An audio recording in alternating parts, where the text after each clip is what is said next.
There we go. Now we got sound. Okay, right? You can hear me now? Can you hear me now? Can you hear me now? Hello.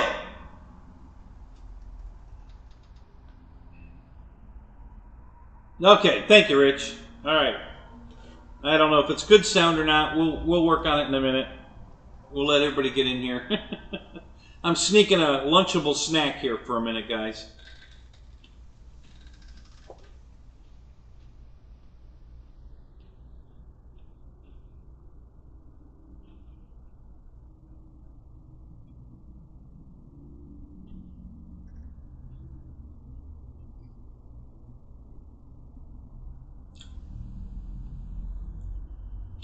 All right.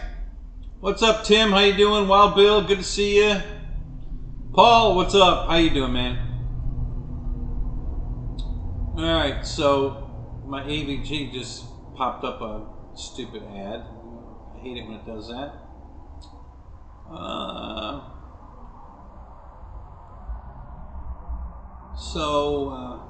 Sounds great. Okay, good, beautiful.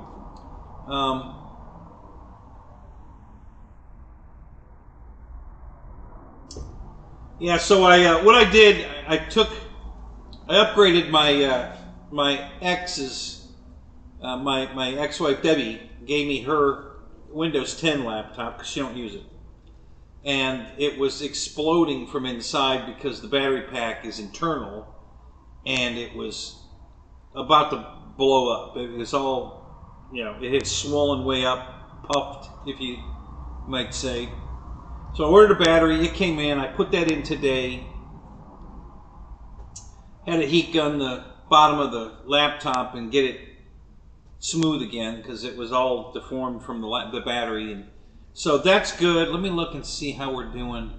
It should be charging the battery. This is maiden voyage right now, guys. Let me see what the battery looks like. Battery is it says it's fully charged. Well, I don't think so. I seriously doubt it's fully charged. No, it's not fully charged. It's at 40%. What does it say? Best battery life, best performance. Oh, okay. All right. So that's, I don't know what that's all about. Well, I mean, I know what it's about. I don't know why it's giving me that. Alright, so that's all cool.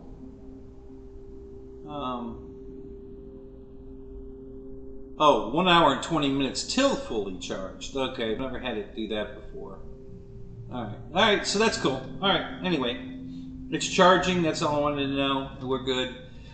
Keith Christie! What's up? How you doing, man? Anybody else sneak in? Yeah, a couple did. And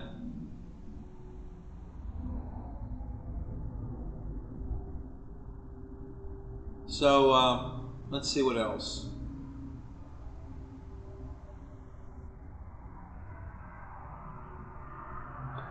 Suddenly, why do you feel you're in a? I don't know. Why do you feel you're in a Verizon commercial? I don't know. You'd have to answer that. I don't know. Why do you feel like you're... Michael Bear, what's up? Good to see you, buddy. So, this is my dinner, a Lunchable. I got myself a Lunchable for dinner because I was running late tonight and I knew I wasn't going to have time to do anything else.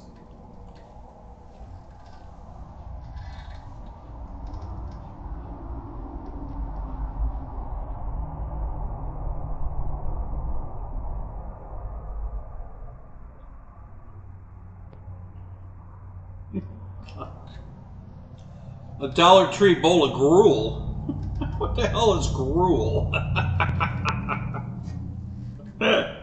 Huh.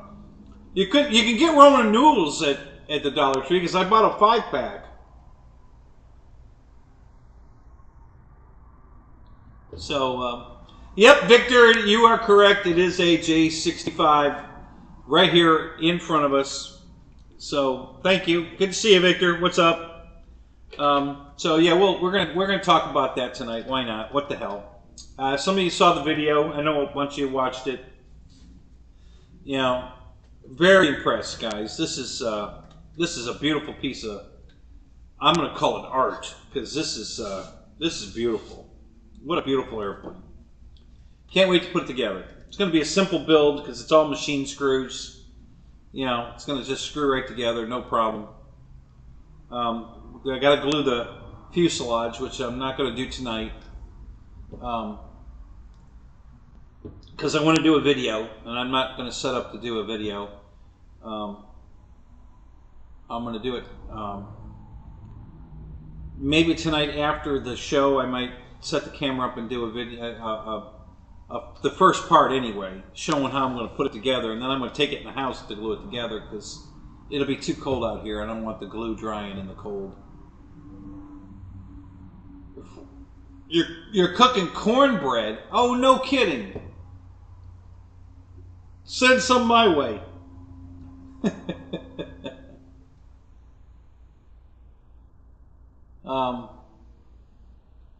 Yeah, chilling and killing, huh? Okay. So anyway,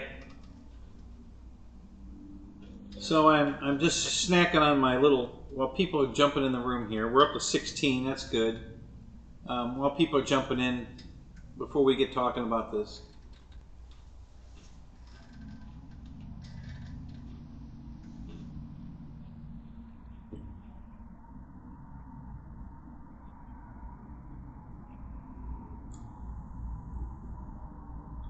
Good time to use the oven. Yeah, absolutely. Yeah.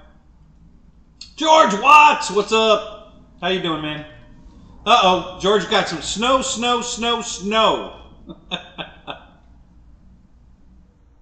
Yeah, we're going to be in the tent tonight. It's not cold out here, though. I mean, surprisingly. But it's going to get cold. It's supposed to go down to 27, guys. You can believe that. Yeah, it's 65 right now, so it's very comfortable out here. No big deal. So I didn't get in the tent yet, but it will be. Believe me, I was so excited about the plane. You know, I wanted to get it out of the box. I wanted to do an unboxing, and so I've been just really concentrating on this. So I said, screw the tent, and we're good tonight anyway. It's not cold out here. So it shouldn't be an issue tonight. Tomorrow night, and then Saturday night, it's going to be really bad.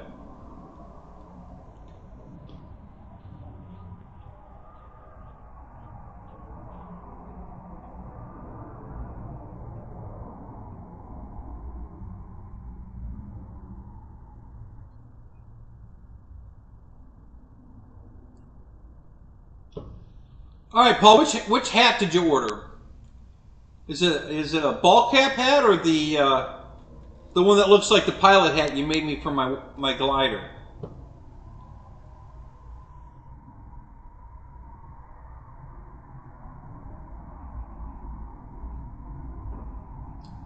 Did Wrightson pop in here? I didn't see him. Where did I miss that at? Let me scroll up here.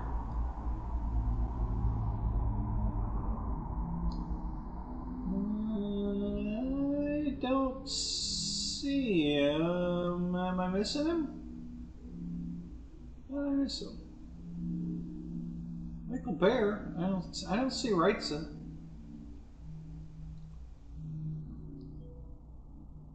Huh. Yeah, I don't know. Yeah, whatever. All right. Anyway. Ben, how you doing, man? Good to see you.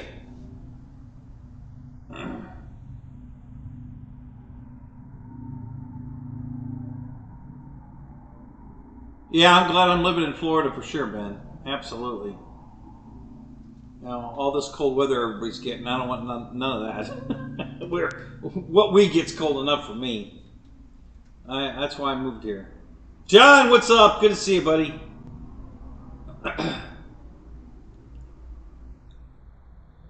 Juno, hey, you made it!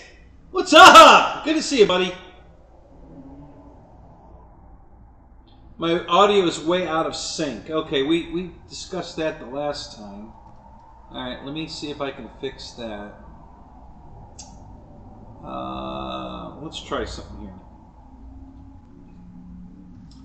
Stand by while I try something. Let's see if I go here and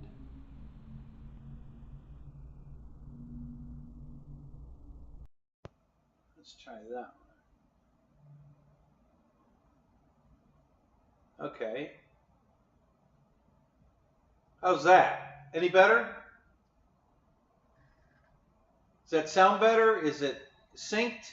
How's that? I'm definitely on a different mic this time. So tell me if it's better or worse.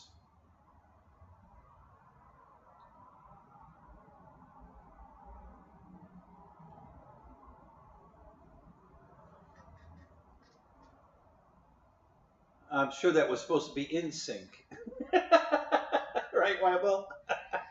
That's okay. Good enough. All right. Good. All right. So I'm pretty sure, is the sound quality good now?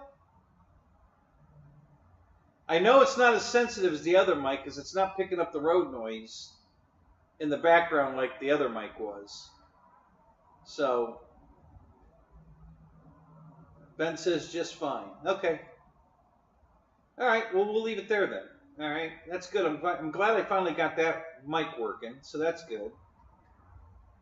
So, yeah. Cool.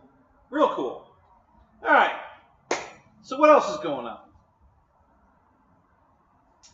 22 in the room, 7 likes. All right, guys. Good to see you. Check 6. What's up? Spencer, what's up? How you doing, man? Yeah, I know. Yeah, you thought I was more of a bachelor.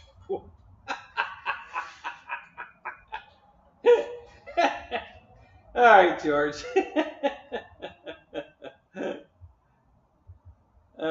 So anyway, yeah, some of you guys aren't in the poop group chat on Facebook, but we've been having some fun in there. A lot of ribbon going on. I got a couple of zingers in on Air Marshal, so that was pretty fun. So.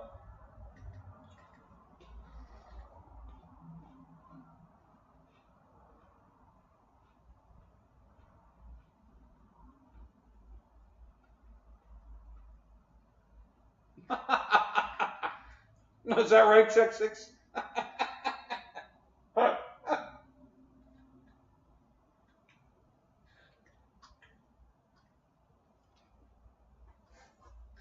I thought you were going to tell me if you got 3 cows, you'd get free shipping.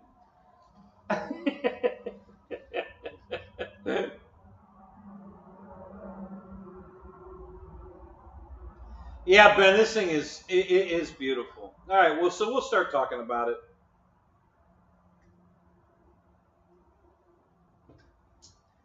Some of the things that are impressing me the most about this, and what this is, for you guys that don't know or are up to speed, oh man, thank you, dude, Spencer, you are the man. Thank you, that's awesome. Merry Christmas to you too. Thank you so much. So this is a new company called XFly, and it's, I guess from what I understand, is it's a couple of ex-FMS employees started their own company. I don't know how many of the crew they took with them or what all of the details are, but this is FMS Quality Plus. They've actually turned it up a little bit, you know. I love this 9-pin serial plug they're using. That was a great idea. I'm sure there's a billion of them still in existence because all the mouses now are either wireless or use a USB connector. So so there was all these plugs laying around, and they decided to use them for airplanes, which I thought was a magnificent idea. So this stuff plugs in. So here's the tail section, okay? And this just plugs right in, just like this. Okay, all 9 pin. Just push it on, boom, and it's on.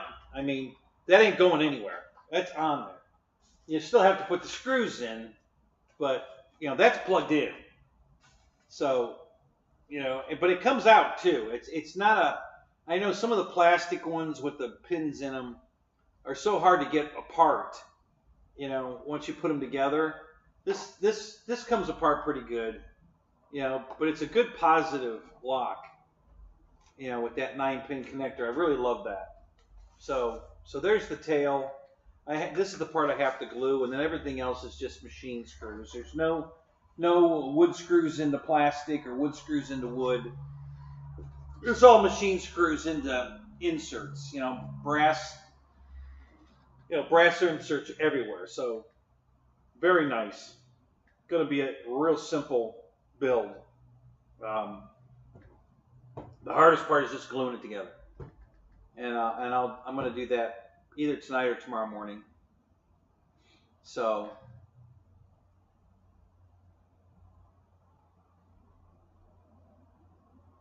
yeah, I'm sure the wings are going to be so easy. 3 screws and the wings pop off. So that's going to be nice. It's going to be very nice. They use the same plug, that 9-pin connector's on the wing too, right here. So same thing.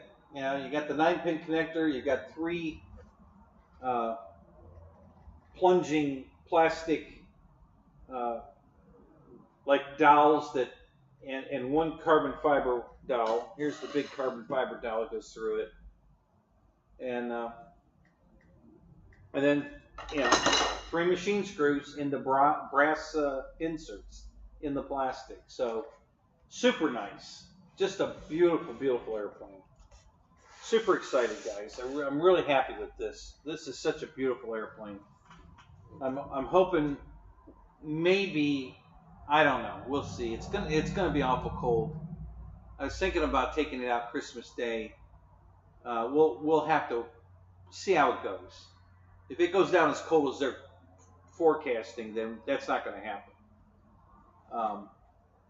It'll have to be next weekend.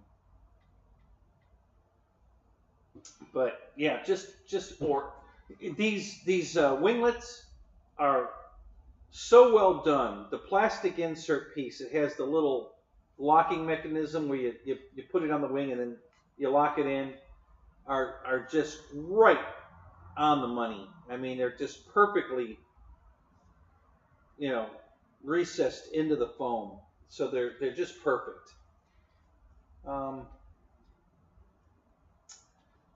Where's the one that goes to this wing? This goes to that wing. Well, I can grab that wing. Let me grab this one. Oh, it's up here. That's where. Okay. Yeah. So we'll grab this wing. Whoops. There goes my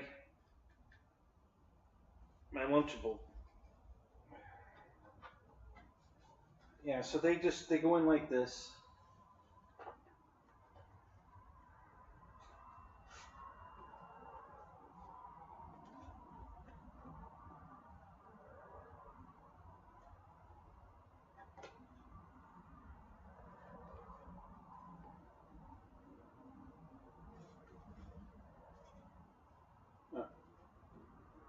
I don't know if something's holding me up or I'm just not holding my mouth right. Oh, yeah, so what's going on here?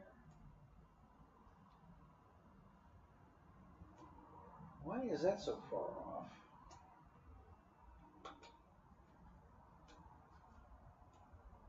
Yeah, I think I'm going to have to do a little trimming on this.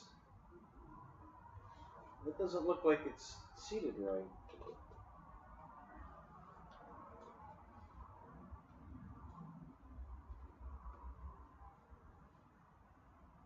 Oh, there it goes. All right, it did go on. Okay. Yep. So there's your winglet. Wingtip on. Got nav light with a strobe light in there. Beautiful. Yeah, guys, this is just a beautiful, beautiful airplane. I really love this thing. The landing gear's got a plastic gear door, you know, hooked to the strut, and it's a looks like a trailing arm strut. Yeah, yeah, trailing arm struts, dual wheels. Boy, I think those are ball bearings. Wow, those roll really good. Yeah, so just really nice, guys. I got to tell you, I'm so happy with this. Still on sale. You still get one, guys. $4.99. Normally $6.29. It's on sale for $4.99. So if you guys wanted to, and I'm going to tell you what I'm excited about. Is everything I've seen on this. This thing is so easy on batteries. You know, your flight time's 9 minutes, no problem. And it shouldn't be, you know, beating up a battery pack, you know, like getting it hot or anything. It seems like it's so efficient that it's going to be easy on batteries. So that I'm really excited about that too.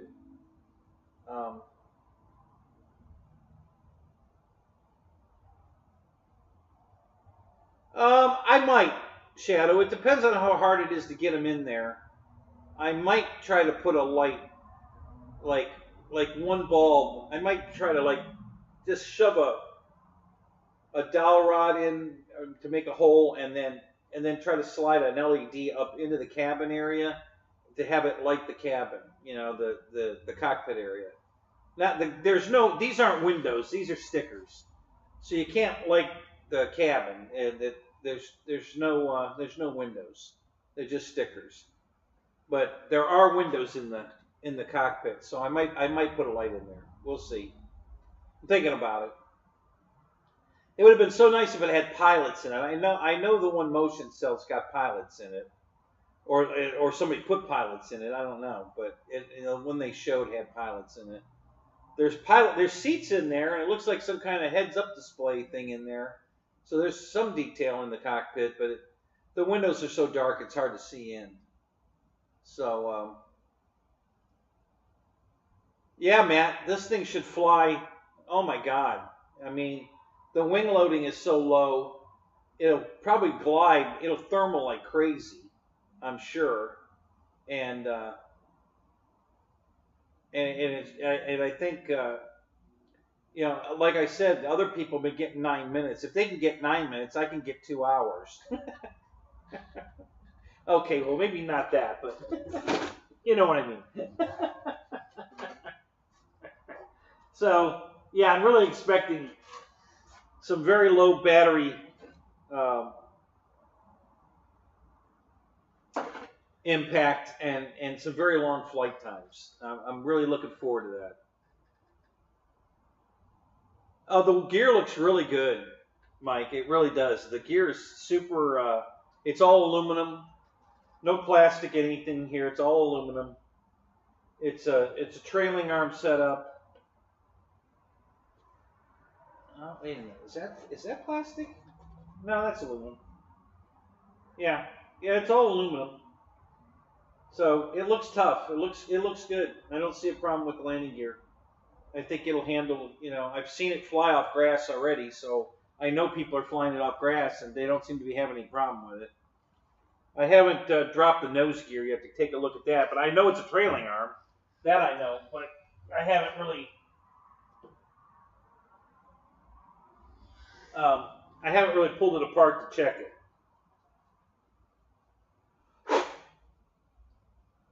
I haven't dropped the gear. I haven't put it together yet. We're gonna have to save that for the build video.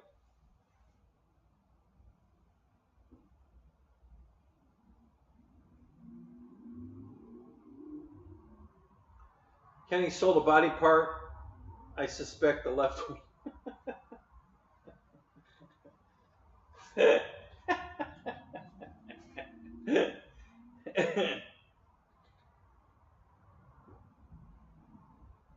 John, did I ever work on real airplanes? No, not really. I mean, my buddy and I worked on his. He bought a 172, a 1956 172, and we used to work on that. We're both mechanics. He was a marine mechanic, and I worked for him for a while, and I work on cars, so we both figured we could turn wrenches on a plane. And he had a friend that was a AP, uh, so he did all of his own work, and that guy signed off on it. And so he had that plane for about 20 years, and then he sold it, and he's so sorry he sold it because it was a beautiful airplane. And so he's been looking at buying something else, but not real serious. I mean, he was serious for like a month, and then he got unserious again, and it's on the back burner again. So, but yeah.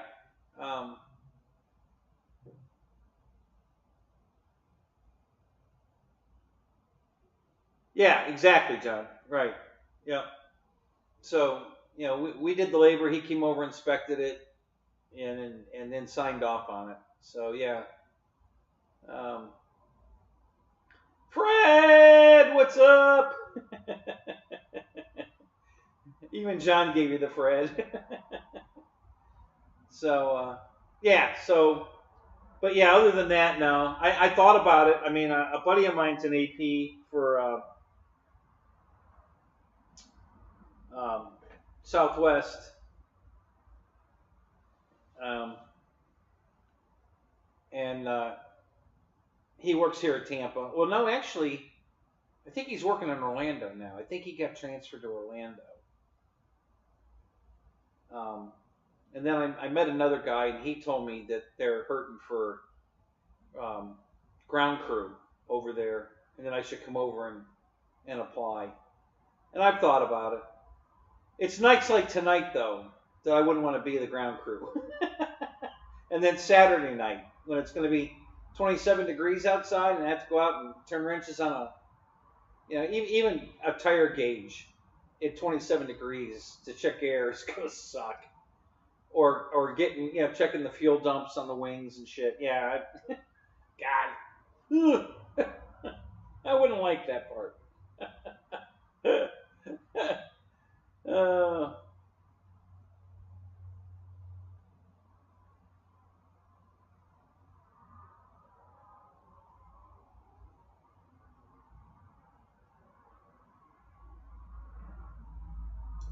Paul, who am I going to war with?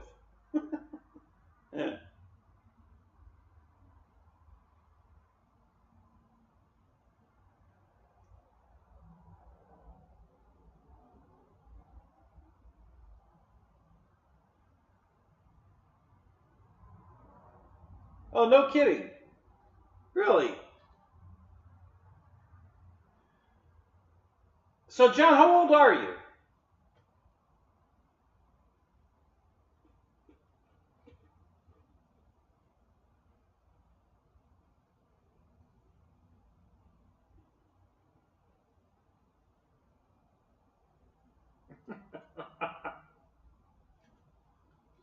Gear doors on your Sturman? Michael, you come up with the funniest shit.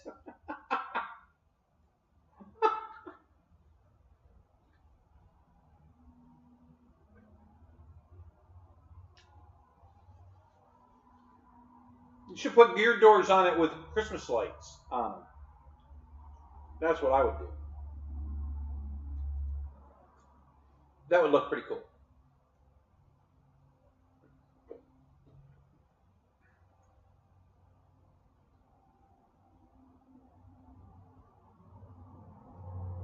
Yeah. Oh, yeah, John. God, washing the airplane in 27-degree weather would suck. I know. I used to wash my car in 27-degree weather.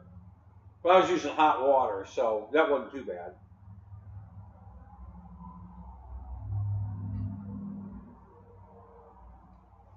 All right. So you got a few years. You could still, you got probably a good 10 years in you, easy, to go work on airplanes. After that, it might start getting tough. But yeah.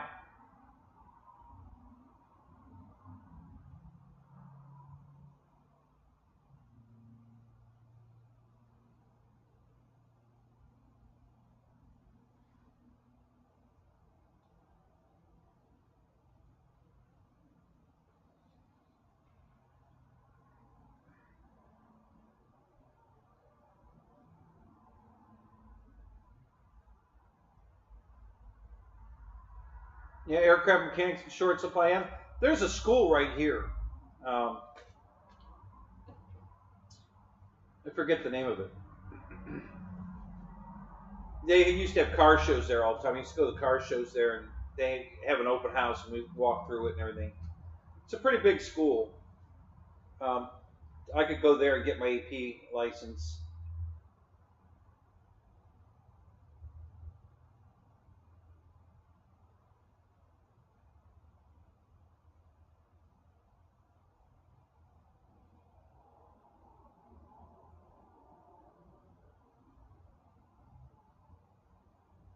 Oh, well, yeah, Christ, if you got a slick ass government job, don't just stay there.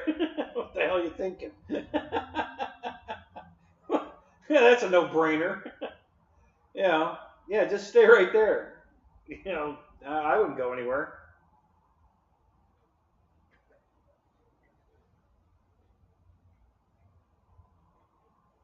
Jeff in Lower Alabama, what's up?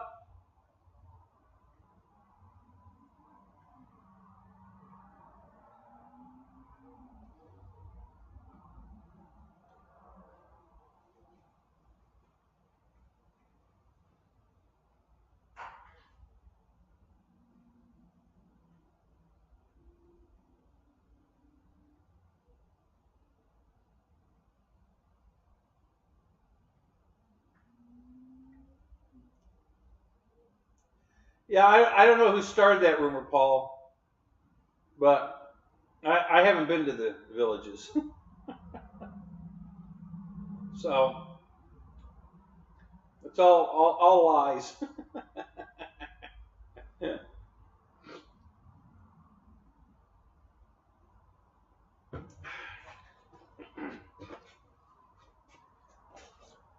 All right, so let's just look some more stuff, just to show it off, because this thing is so damn cool.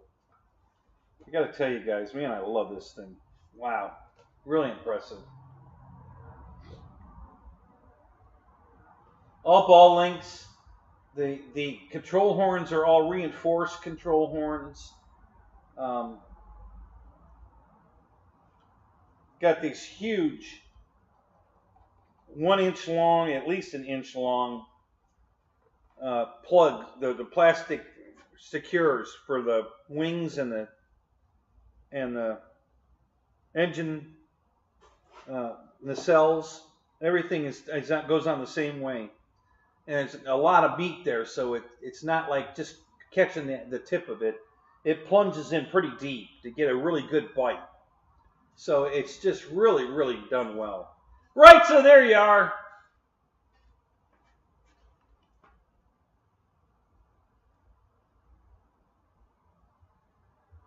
There you go. Let's rights for president. There we go.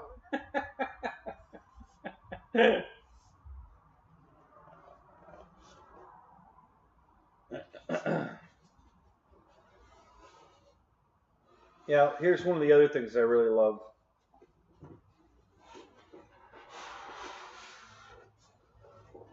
Okay, so there's that 9-pin connector again. That holds that plugs the wing in right there. And then this the battery hatch is awesome. It's got a very nice latch. That's the exact same latch that's on my my RV8, the Flex RV8. It's the exact same latch that's on the RV8, and it does the exact same thing too. It's tapered just like this one. So when you put it together, you just put your tongue and groove in the front, and you push down on this, and it just pushes down till it clicks, and boom, and it's on. It's a perfect fit. I love that. I really, really love that. That just makes me feel, when that thing clicks on like that, that just makes me feel so secure. And then pretty big battery bay. You can put any size battery you want in this thing. It's got plenty of room to put anything you want in there. So yeah, really nice. Very impressive.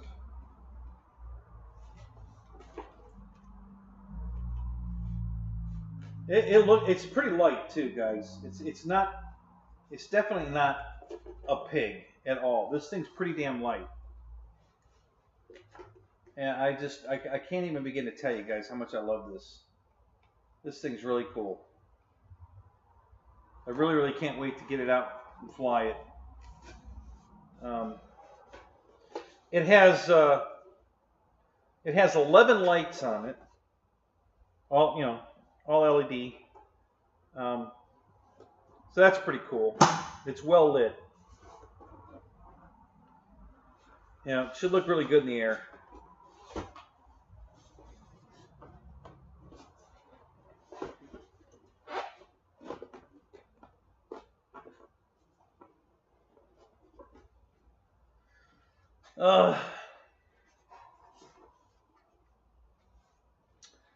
So here was there's a spar on the nacelle when you put it in. And again, the same 1-inch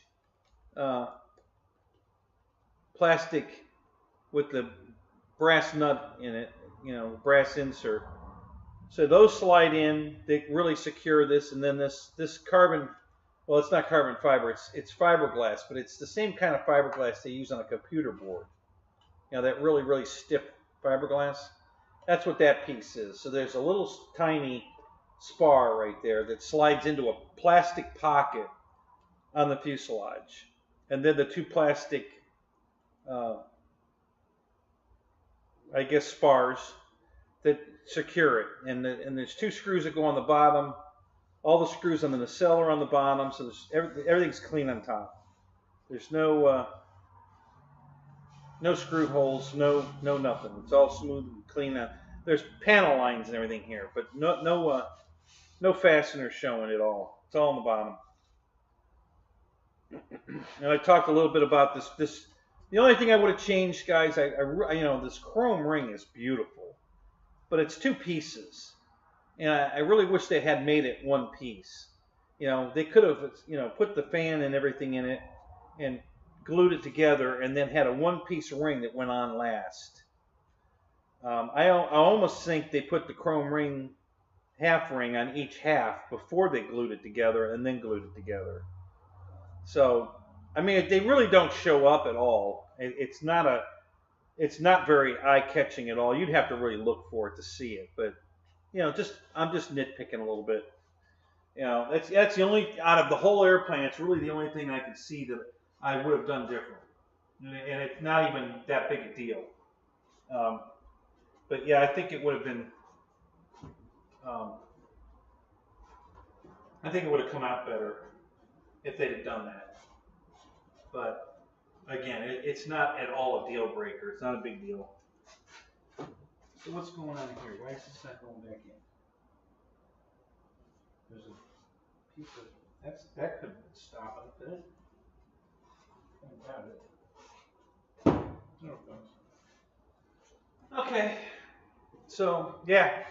So just a beautiful airplane, guys. I'm really excited. Can't wait to put it together.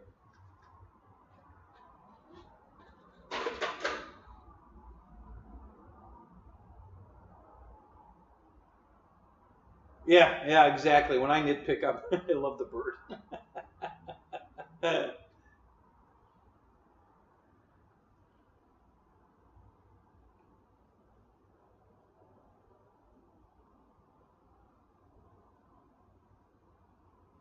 Yeah, exactly. You got it, Randy. Yeah, the old computer parts that are no longer needed are going to X-Fly for a new lot in life. I think it's a great idea. That's a really nice connector, and I think that's going to work better than everything else I've seen so far. As far as plugs on a wing, man, this is slick. I really like it. The plastic ones that FMS was using, man, when you plug that son of a bitch together, it was a bitch to get apart. If you didn't put Vaseline or some kind of lubricant on those pins when you put that thing together, man, it was a bitch to get apart. Same thing on the like my EC 1500. Same thing. Getting the wing back off that thing once you put it on is a bitch. You know, I had to take a little bit of Vaseline and put it on the the contact points so it would slide in and out together. Because man, that thing when you push it in, it's a bitch to get out. Holy crap! Micah, what's up? Good to see you, man.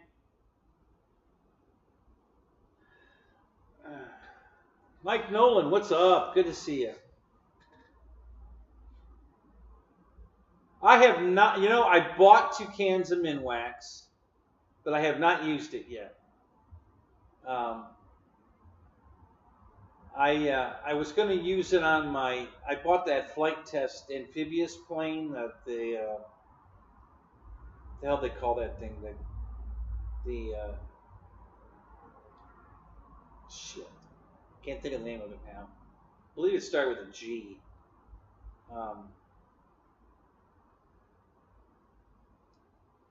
Ken Bird, hey, good to see you, man. Welcome to the show. Anyway, it's real pretty blue, and it's not a paper airplane. It's a foam. One of the few foam planes they sell, and it's really beautiful. So I bought it, and I was gonna Minwax it, and I haven't done it yet. But I did buy 2 cans of spray Minwax. I just haven't done it yet.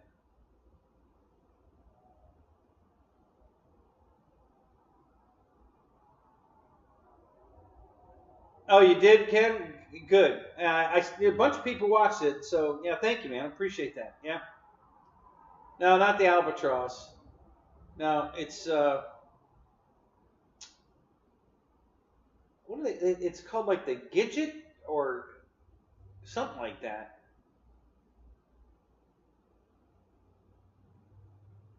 Oh, don't worry about it. We knew what you meant. Yeah, when you're texting on the internet, don't worry about spell check. We can read between the lines. We get it. No big deal. Greg Beeman, what's up? Good to see you, buddy. So yeah, it was.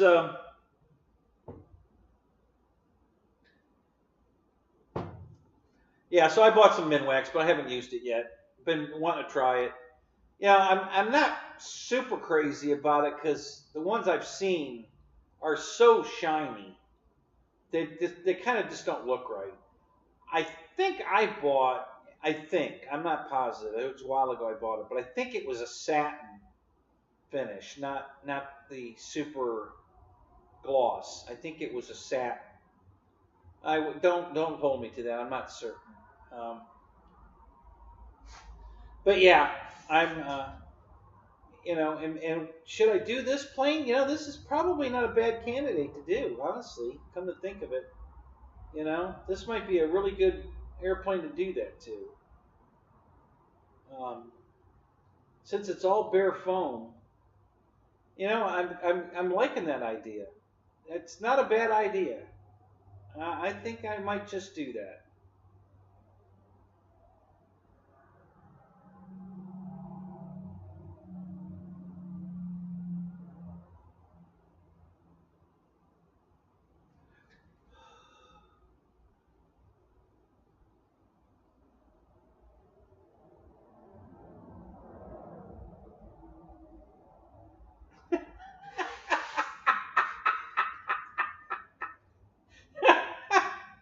All right, check 6. That's funny.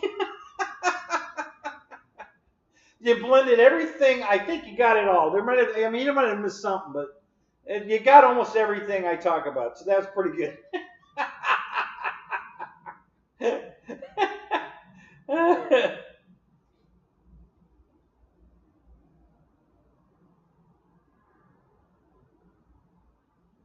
Which plane are you talking about? You're in AS3X and Safe 2.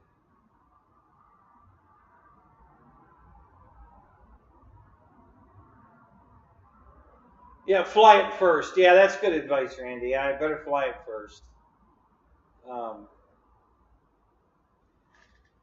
Is it the wing? Yes, I think that's it, Mike. Is that how it's spelled? Yeah, I think. Yeah, Yeah, that's the plane I'm talking about. Yep. Yes, I bought one of those. Haven't flown it yet.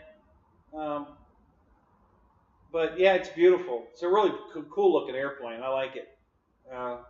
They had it on sale. I had to pull the trigger. You know me and sales. That's what you missed, Check 6. It wasn't on sale.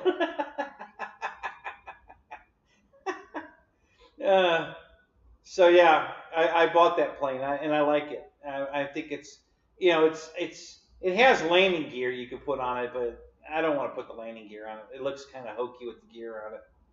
So, but I'm sure it'll fly off the grass. You know, it's got a nice plastic, you know, belly, you know, boat belly pan. So I'm sure it'll slide on the grass and fly. So,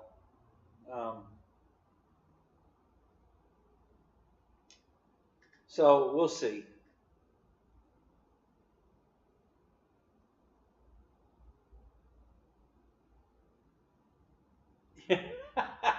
Yeah, the kids are on a sleepover, so turn the safe off.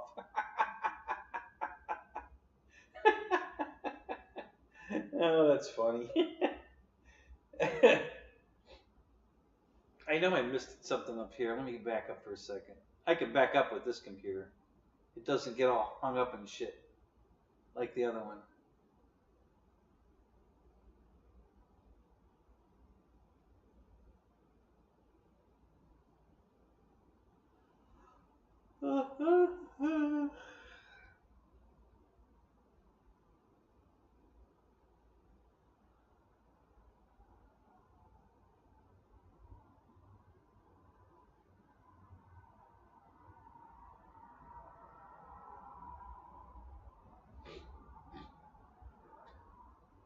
Yeah, Mike, you're absolutely right. I'm nitpicking a airplane. I got 30% off. Yeah, that's why I say it's just minor nitpicking, and it's not upsetting at all.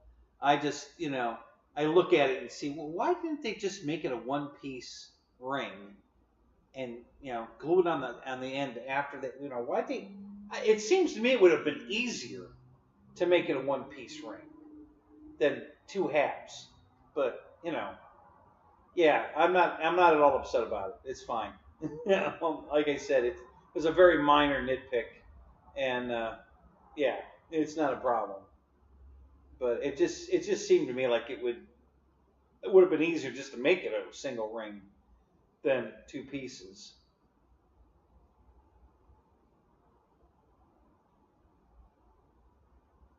Yeah. So Lyndon, welcome. Good to see you, buddy.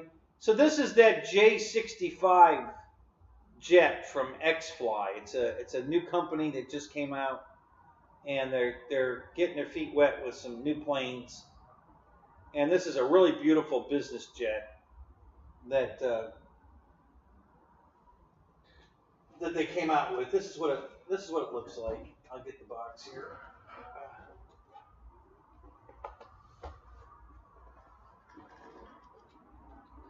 Yeah, so that's what it looks like. Um, Beautiful airplane. I mean, really beautiful.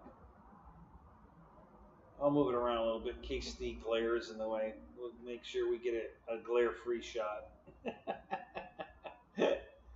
But yeah, it looks like maybe holding it down is the best way. Yeah, I didn't put the foam. Well, the plane's still sitting in the foam, so there's no foam in here. So the box has no structural strength whatsoever. So it's kind of hard to hold it. Let's try that. How's that look? Does that look all right? Coming down. Anyway, you get the idea. Just a really, really pretty airplane. Looking forward to flying it. I think it's going to fly really well.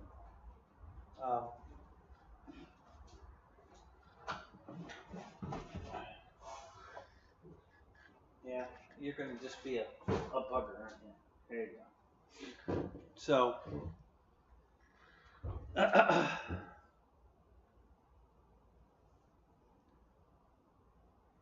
yeah, what did Randy say? Let me look. Hold on.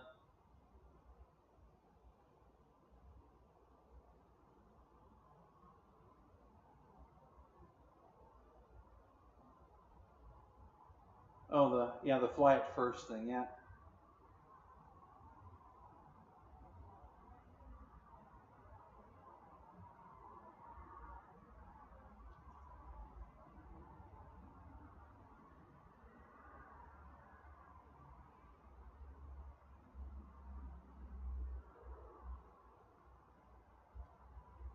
Oh my God. Really, Craig? Holy shit. Where are you at?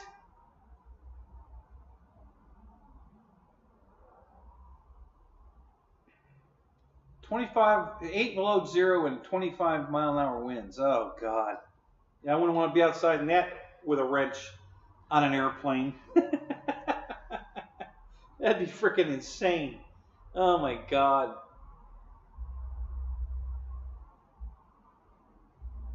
Yeah, you guys, you need to put a tire on that 737 over there, man. The left outer main gear tires, you know, about to blow. So go on out there in negative 8 degrees and 25-mile-an-hour wind. Change that tire. Go fuck yourself.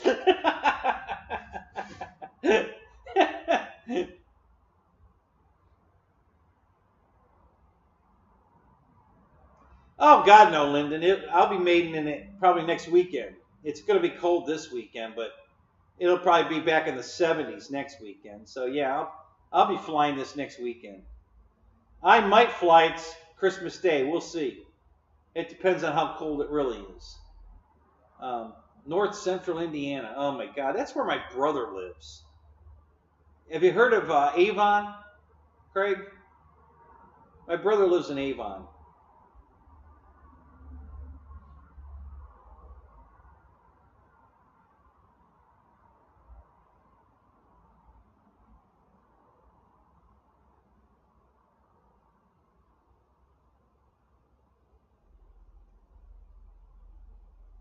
Yeah, they changed the name, thank God. The BJ65 just wasn't gonna go over well. I don't know what they were thinking.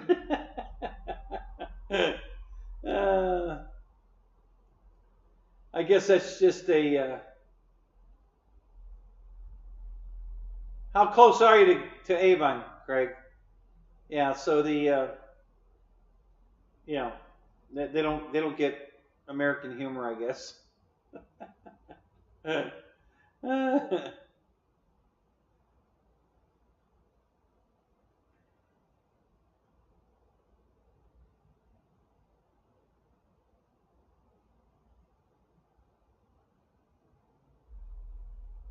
You're coming to the U.S. on Christmas Eve day, really? What part? Where are you going, Lyndon?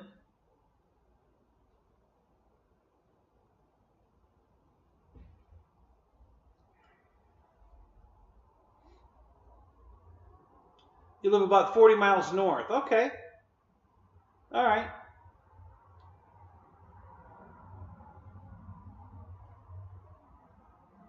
Well, if I go up to visit with my brother this summer, we'll have to get together. Go flying.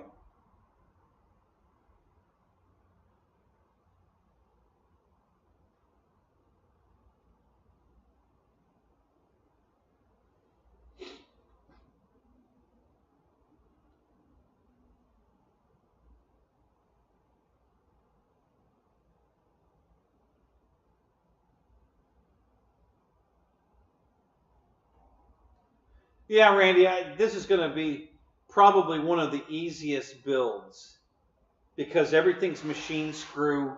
Everything's just going to line up perfect. There isn't going to be any way that nothing could line up pretty much from what I'm looking at. And then these beautiful power cords for the cells are just spectacular.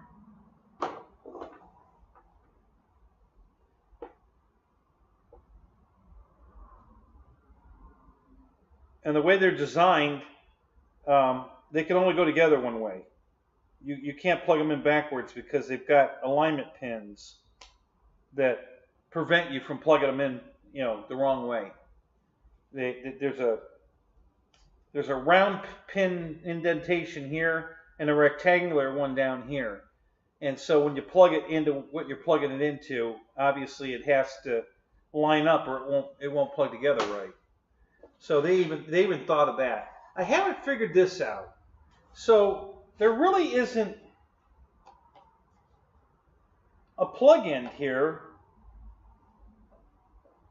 I don't know how they want to do this. I guess it's just a big cavity. So you're just going to take the male pins here and plug them into the color appropriate here, and then this is just going to slide into the fuselage and stay there loose because there's nothing to screw it to or anything. I don't know why they went to the trouble of making that plastic piece the way they did when it doesn't, you know, I was expecting it to have its mate, you know, here and just plug it on, but it doesn't work that way. I haven't figured that out yet. I don't know why it does.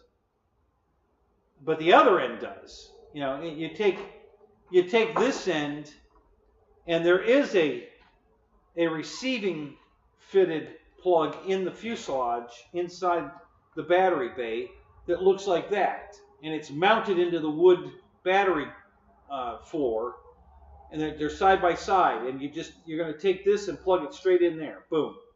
But this end you got to just hand plug them in, and then just slide them into the fuselage, and they're just going to hang out in there. So I didn't understand that. They did such a beautiful job making these, and then they didn't put the corresponding receiver plug on the nacelle. So that was a little baffling. It's not a problem. I just don't know, you know, the process, thought process, why they did that.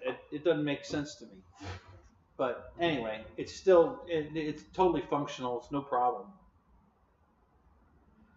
Yeah, so much for global warming.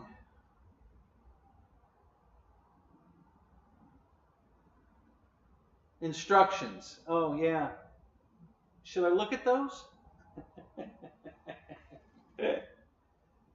maybe, yeah, you know, Spencer might be onto something.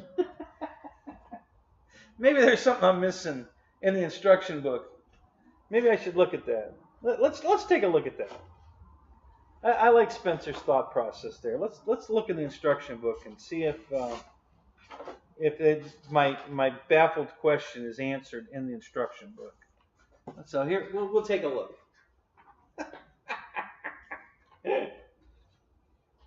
Instructions?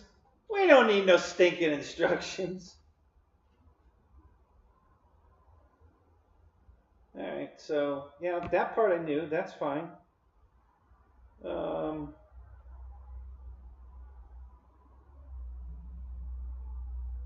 Yeah, no, it's going just the way I thought it. You know, just the way I said it. They don't mount to anything. They just lay inside the fuselage in the back. You know, I don't know why they did it like that. It's weird. But yeah, they're just showing plugging them in. I'm not missing something. You know, just plug them in and let it sit in the back of the fuselage. It's fine. It's not going to hurt anything. You know, I'm just, you know, they didn't need to put that plastic, you know, piece on it. They could have just left the wires, you know.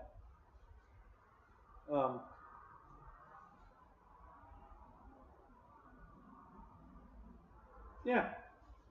All right. No big deal.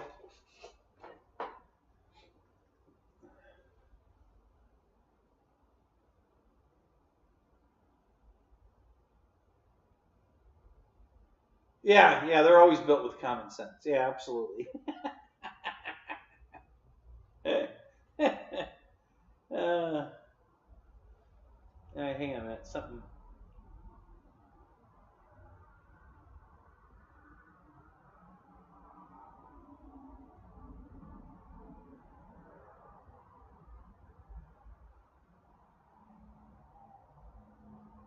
Well, it's actually the fuselage because the nacelles aren't on the wings, Michael. But yeah, I know what you're saying. Yeah, and that's exactly what you just do. You know, you pull the thing out, you plug all this in, and then you just slide it all back into the fuselage.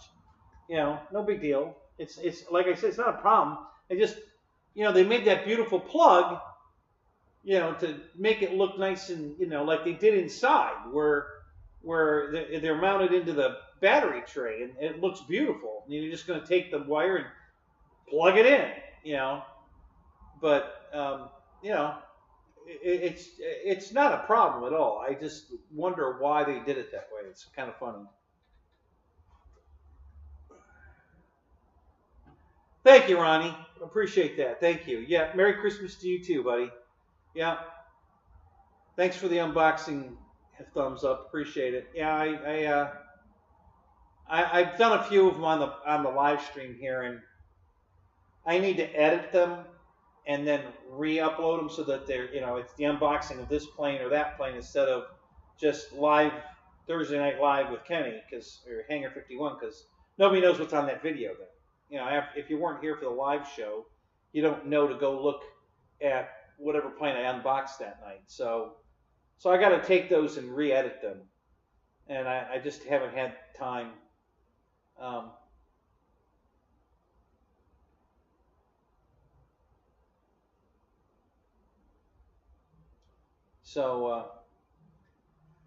But yeah, it's God, it's such a beautiful airplane, and it's so well made. Man, I really love it. I can't wait to fly it.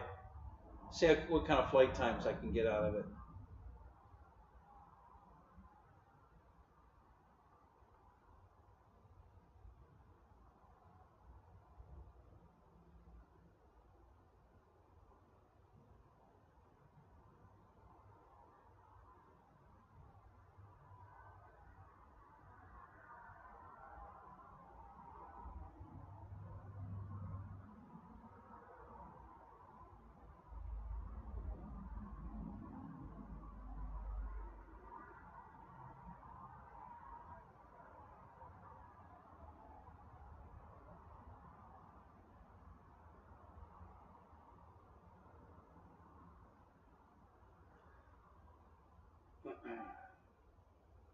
So the laptop I'm using tonight is it's a Samsung laptop. It's running Windows 10. It's probably, I don't know, it's probably 5 years old anyway. So it's not brand new tech, but it's a lot newer than what I've been using. It's definitely got a better processor in it with more memory, because things like scrolling up and down or putting 50 emojis in the window doesn't crash my system. And when I say crash, I don't mean crash it as in completely going down, but it will freeze it while it's trying to catch up. And I'm not having that issue with this laptop, because it's just bigger and better. So that's why I bought a battery pack for it. It's got this big, long battery pack, flat pack like this. It's about maybe a ½ inch thick. And you have to take the whole laptop apart to put it inside. It doesn't snap in like my other two laptops, where you buy a battery pack and just pop it in. Now you got to take this one apart and put it inside.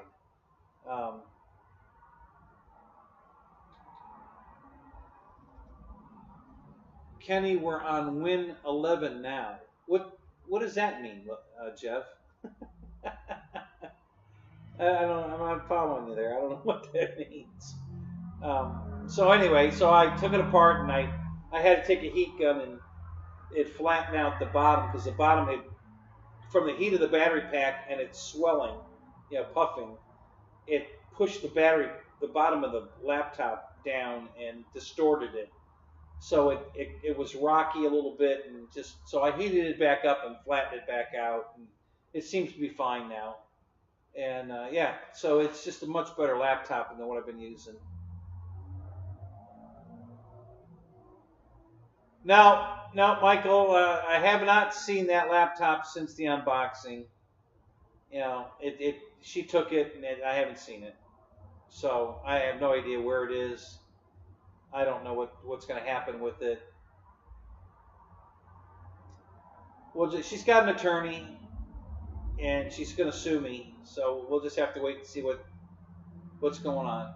Yeah. Somebody up north shut that freezer door. That's funny.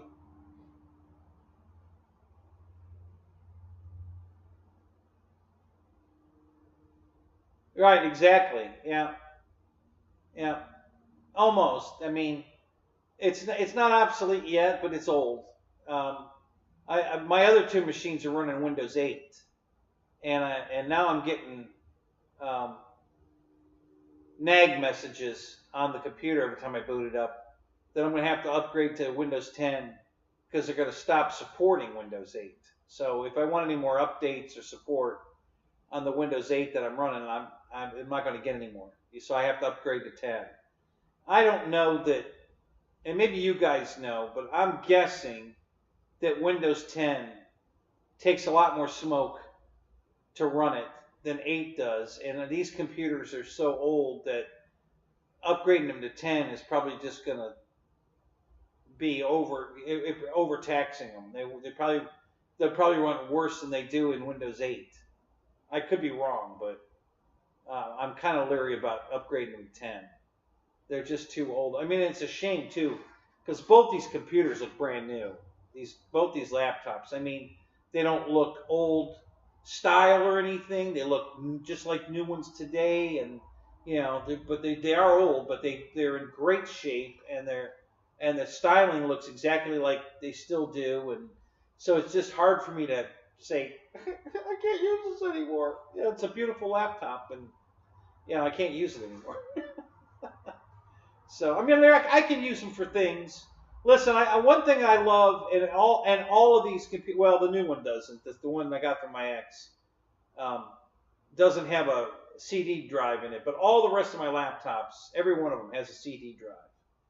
So, and I can tell you what I love about that is the fact that if I take the laptop off grid someplace, I can watch a movie. I can pop a movie in it, even on a television, hook an HDMI cable to it, and big screen, watch a movie. So I love that about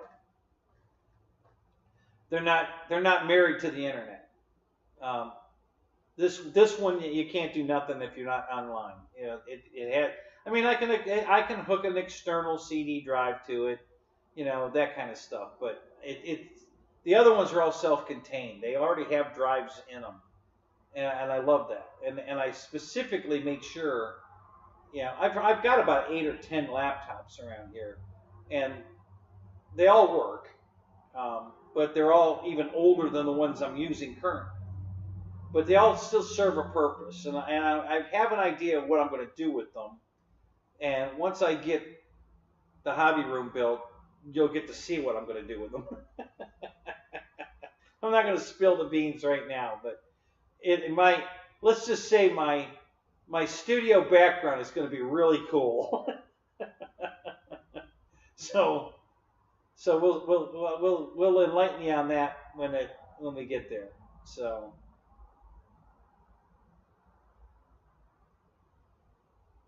yeah, exactly, Juno. I haven't run any updates on my Windows 8. It works great. It's not the Windows 8 that's the issue. It's just the computer doesn't have enough. It probably only has 4 gig of memory, and when you're running something that's GUI graphical, it just doesn't. That's why I can't. If you guys put like Tug likes to do, put 30 emojis on the screen, it really stalls the computer. And I can't even put 30 emojis on the screen.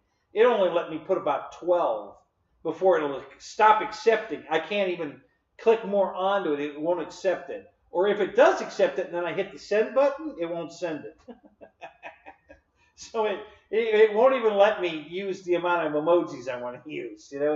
It just says, nope, too much. Don't have that. I don't have enough memory computer capacity to do that. Sorry. This one does, but yeah, the one I was using did not. So I couldn't do that whole big thing of emojis like some of you guys do. The computer won't let me do it. So, but this one will. It's got all the smoke it needs to run all that cool stuff. So.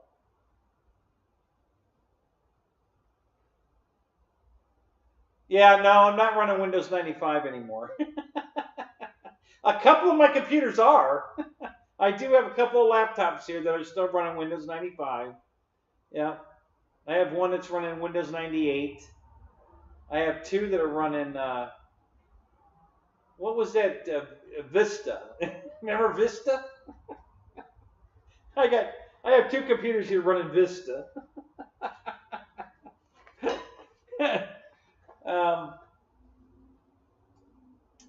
And then the two newest ones were running Windows 8, which is the one in my living room that I fly real flight on, and watch movies and surf the internet and all that is in my stand in the living room.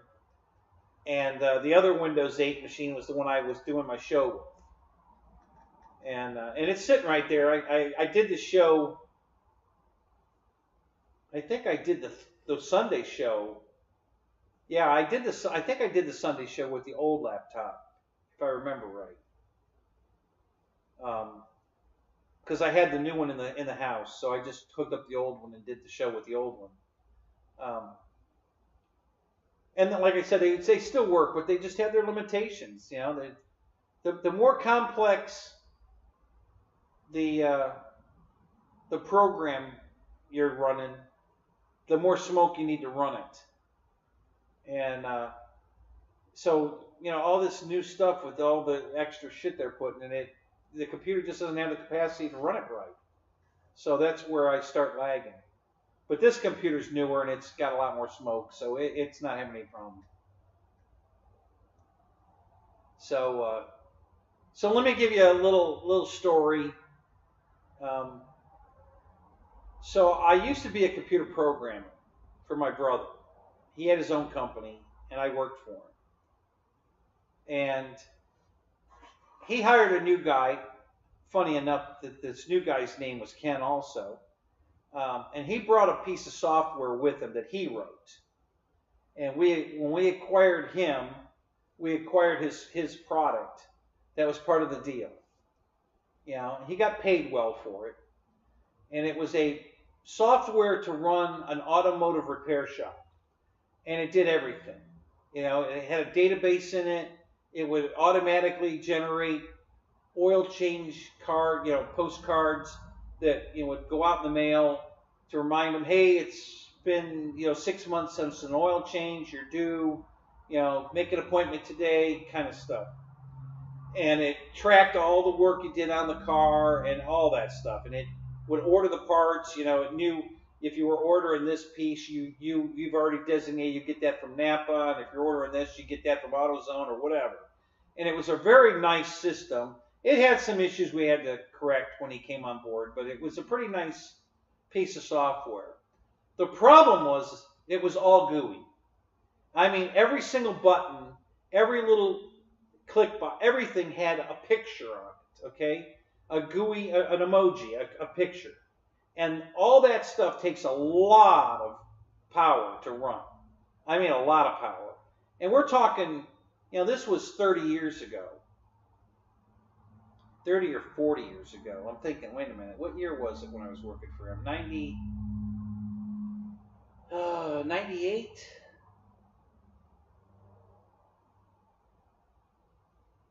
What year did the Olympics go to Atlanta?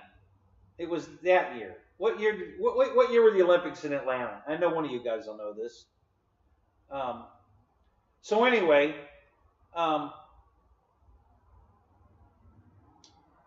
so this other guy, Ken, 96? Okay, thank you, Check 6. Yeah, so it was 96 era, And so Ken's theory was, well, everybody has to buy new computers to run his software. Okay, so I had to sit him down and explain to him that mechanic shops are going to buy equipment to fix cars. They're not going to buy a brand new big dollar computer just so they can run your software. Ain't going to happen. Okay? They're going to spend the money which makes them money. The computer don't make them money. All right? An alignment machine, a tire machine, that makes the shop money. The computer don't make them the money. It just kind of makes organizing things a little better, but it's not where the money. So I had to explain to them that that's never going to happen. So my job was, after we had a discussion about it, my brother said, okay, I want you to build all the screens in DOS so we can turn the GUI off. And we'll just have DOS screens, and then they can, Control-G will turn it on and off. So if a shop has a big, brand new, high-power computer that can run it, they can turn the GUI on and have all the pretty little pictures of a wrench and a little mechanic guy and a car and all those little cute pictures on it and look good. And if they don't, then they can turn it off and they just have a standard black and white screen with buttons. And I made the shadowing on the buttons reverse, so when you push the button, it actually looked like the button went in and out. By reversing the shadow from light to dark, it makes the button look like it actually pushed. And so that was my job, is to design and make all those new screens without the GUI. And it worked perfect. And man, the product was a huge success. And but that's a perfect example of what I'm talking about. When you add all this extra, graphic stuff and everything, it eats up a lot of resources. And if you don't have a computer that can, run all that smoke, it won't, it's going to slow things down. And that's what I was facing with running these Windows 8 machines, trying to do my show. When I would scroll up and down trying to read back, and then it would lock up and it would freeze. And I don't have that problem anymore. This computer doesn't do that. It's still old, but it's got a lot more smoke than the other one. So it definitely cured a lot of my own personal issues. You guys don't see much of that. Every once in a while, when you see the wheel going around, that's not my computer, guys. That's the internet. That's the internet. That's YouTube. That's not my computer.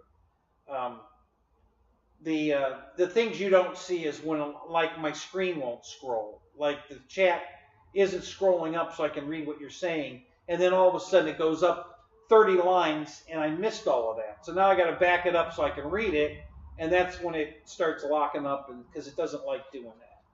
So that's anyway. So that's a little bit of computer history of, I'm not completely lame to this stuff.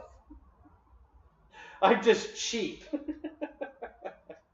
Part of my other problem is, like, in the chat, guys were talking about how Air Marshal's, stuff is smoother and stuff. Well, I'm sure he's paying for a high-speed internet, and I'm not. I have standard internet. I don't have any high-speed. I'm not paying the extra money for high-speed. I don't think I need it. We get along just fine. We've got a few little quirks here and there, but some of the other shows have done way worse with way more. So I think my show's done really well. I was right from go. I was able to do multiple cameras, multiple images, put pictures in the show, and so we've done well. I'm pretty proud of what I've done. I don't think it's not the best, but it's pretty good. And I did it on a real budget, and that was what was important to me. So so there's a little background on my computering for doing this stuff, and but we're upgraded now. I don't have that brand new, man. The computer that Barbara bought was way overkill. I mean, it was beautiful and it was nice and it was going to do everything I ever wanted it to do, but way more than I needed.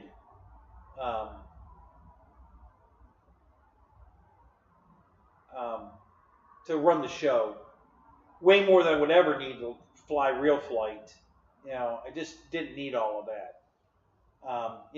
The computer she bought was for gaming, and I'm not a gamer. I mean, I like to do it, but I just don't have time.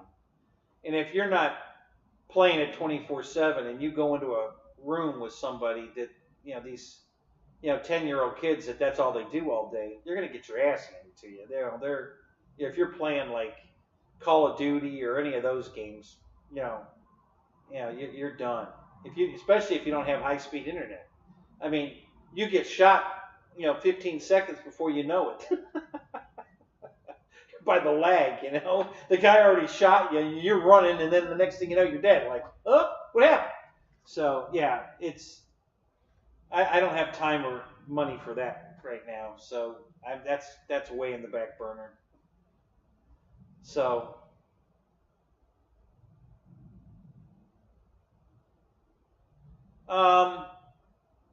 mostly, Mike, I guess the truck is what she's probably going to go after. I mean, we're already in court over the restraining order, and she had that removed, which is fine. I honestly, it did its job. It got her out of the house. I really didn't care whether or not it stayed in place after that, because I have a unlawful detainer, which is an eviction for someone that isn't paying rent. If you've got a renter that pays rent, pays bills, that kind of thing, you have to get eviction papers to get them out.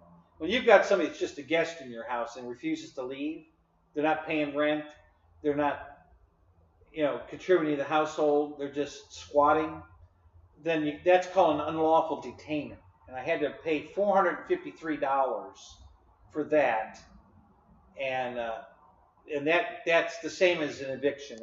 She's not allowed to come back now. All right, so that's in place now. But she doesn't have to, if she runs into me at McDonald's, she doesn't have to get out of there or any of that, which is what the restraining order, she couldn't come within 500 feet of me. Now that's lifted, so, but anyway, yeah, so now the truck was a gift, just like the laptop. She took the laptop back, and I think she wants the truck back. And, it's not a big deal. Whatever, we'll go to court and the judge will decide. I mean, whatever, the judge decides is what he decides. So,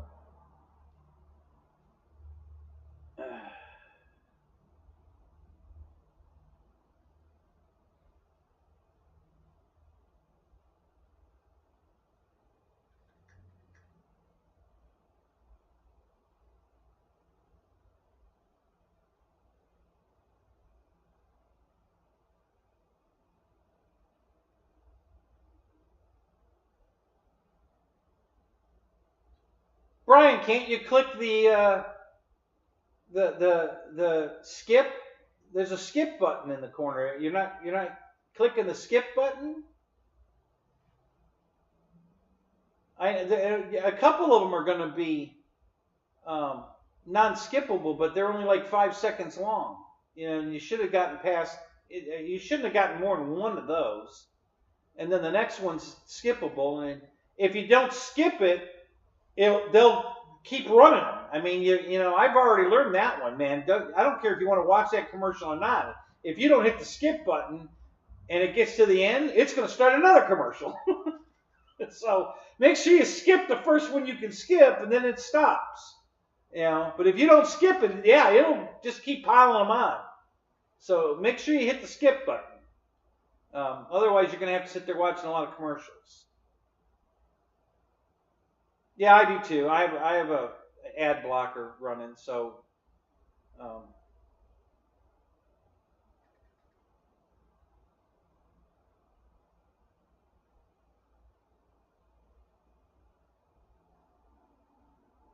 yeah, Brian, I am too. I rarely watch TV anymore. I love watching YouTube. There's so many good shows on YouTube to watch, and there's movies on YouTube, free movies you can watch, and YouTube's just taken over for me. I don't need network TV anymore. There's some stuff I want to watch, but so little. That's why I have an antenna on my roof. I'm not paying for cable for the amount of TV I would watch. It's not worth it. That's why I put an antenna on the roof, and I get local channels. And if there's a show on I want to watch on regular TV, I can watch it. But most of the time, I'm on YouTube. I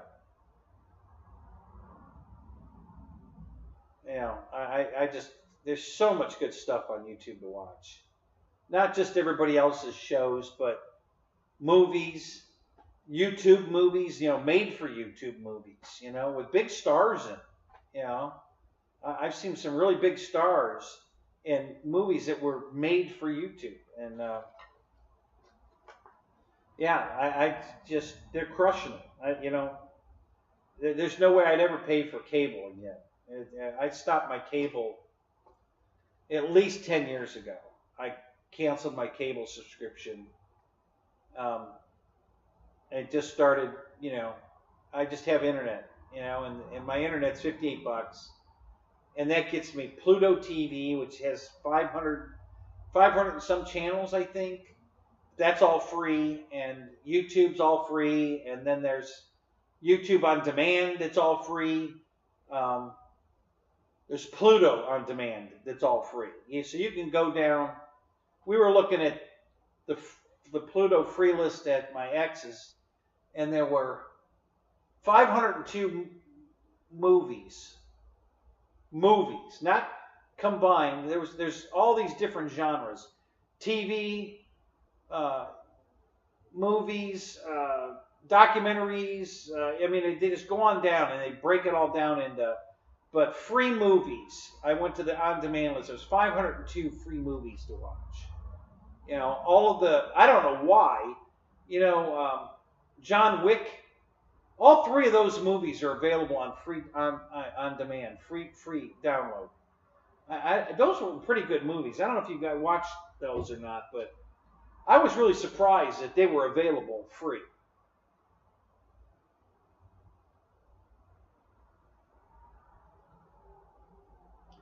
And how much is Amazon Prime, Ken?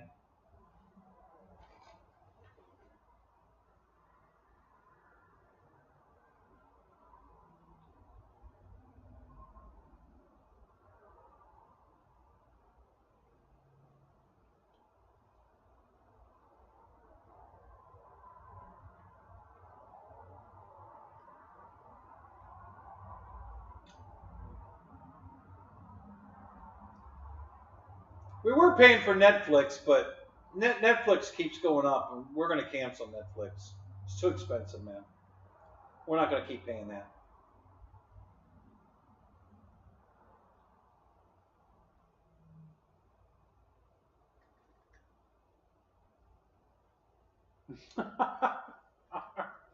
Hey, Fred, speak for yourself. Mine is.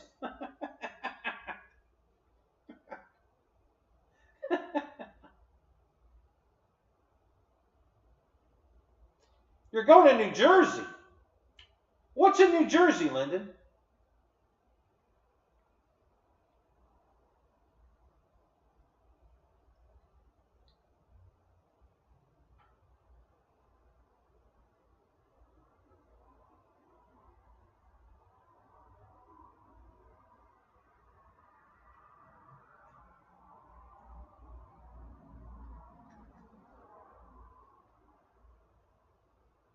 Yeah, Brian, I think I probably am. Somebody else mentioned that earlier, and I think that's a good idea. I think I am going to min-wax this plane. I think that's a really good idea. But like Randy said, I have to fly it first.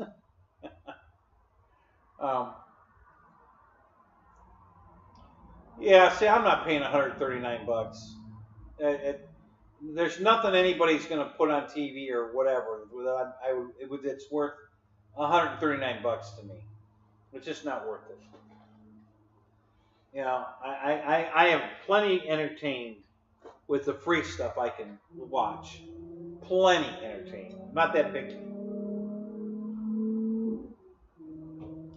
You guys remember that remake movie of Midway?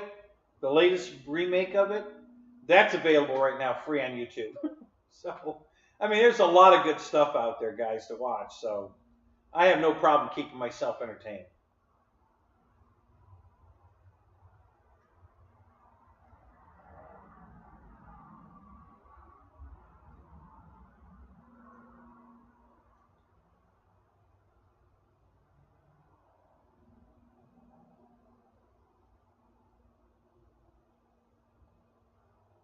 Aren't a lot of the Amazon orders free anyway? At least they used to be.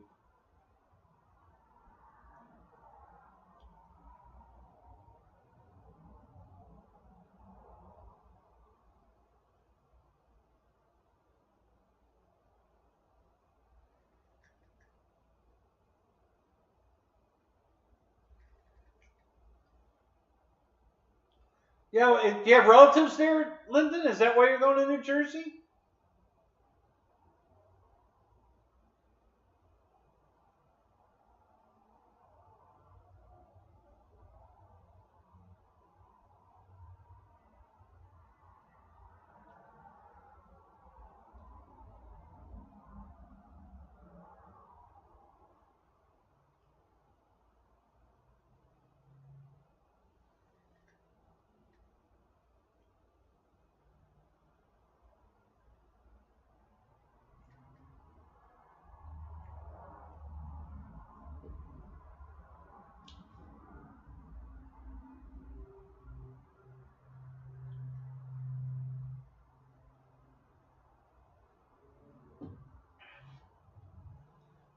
So I bought about 20 years ago.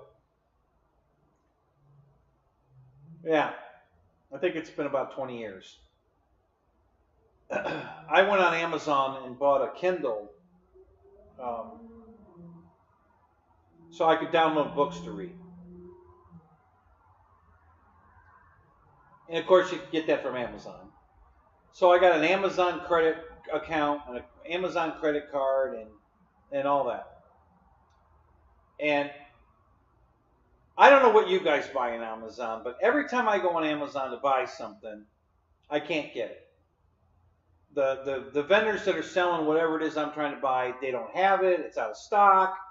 They bill me, and then they say, oh, we don't have it. And then they have to refund my money. And I have never bought another thing off of Amazon in 20 years. I've tried. I've never had any success buying anything else from Amazon. The only thing I got from Amazon was my Kindle. And I've just given up. They canceled my credit card because I wasn't using it. First they canceled it, and then the credit card company canceled it, and then Amazon said, oh, you're not canceling that credit card. So then I got a letter back saying, okay, your credit card's not canceled. And then later on, a few years later, they canceled it again, and this time they canceled it. And yeah, I've had absolutely no luck with Amazon. I tried to buy that glider, the SW28 from Amazon. I tried to buy the tent from Amazon.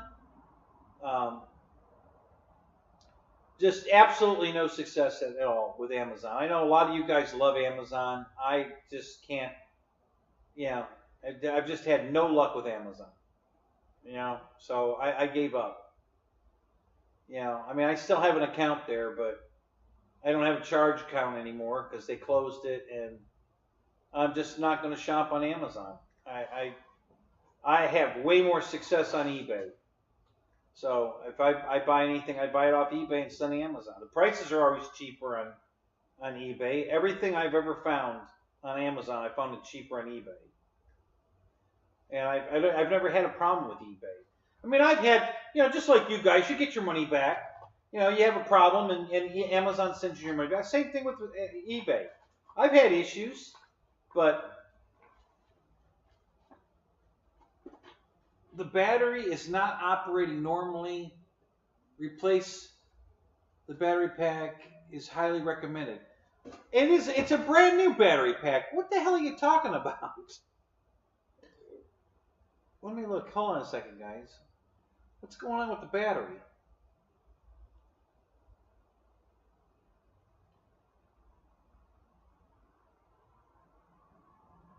%, available.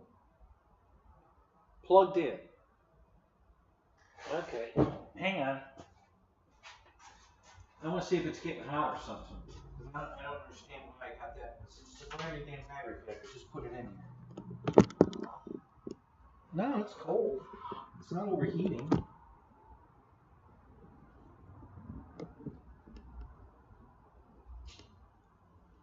The charge light's flashing. So it feels like something. I don't know. Let me unplug it for a while. We'll run off the battery pack for a while, and then we'll plug it back in. See how that goes.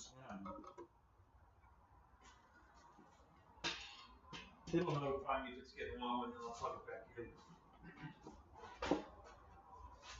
Maybe we just got to cycle the battery a couple times. It's brand new. We'll see.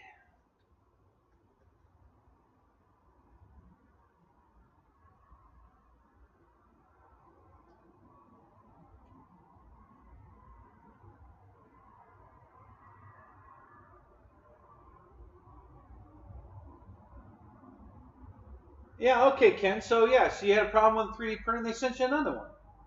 Yeah. I just, well, I've had a couple of issues with eBay, but they've always, between eBay and PayPal, they've always taken care of it. I've never lost a dime on anything I bought through eBay. I've always gotten my money back. So, so I just, Amazon's just too difficult to deal with. For me, anyway. I have had no luck with Amazon. So, and I know a lot of you guys love Amazon, and that's fine. I'm glad it works for you, but it just doesn't work for me.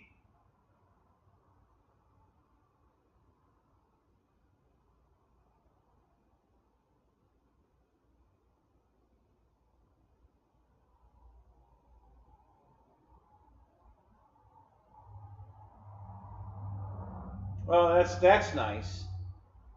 Yeah, I don't know. Have you guys seen those warehouses full of product from Amazon that was not delivered? Whatever, and canceled orders. I don't know. I mean, this gigantic warehouse full of Amazon undelivered items from Amazon that you can buy in lots. They have a lot number, and it's like a bin or a pallet or whatever, and you buy it, and whatever's in there, you get everything that's in there, whatever's in there.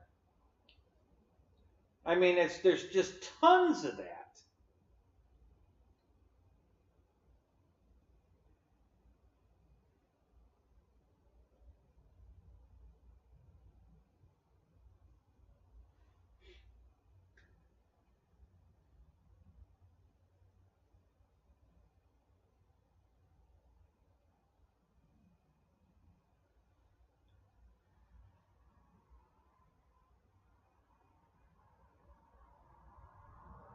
They just where my ex is living in the apartment she lives in. They just built a brand new Amazon distribution center right there. I mean, if I open the the sliders and go out on the porch, I can throw a golf ball and hit the building. That's how close it is. So if she orders anything from Amazon, they can walk it over. They don't even need to put it in the truck. He's just walking across the street. So,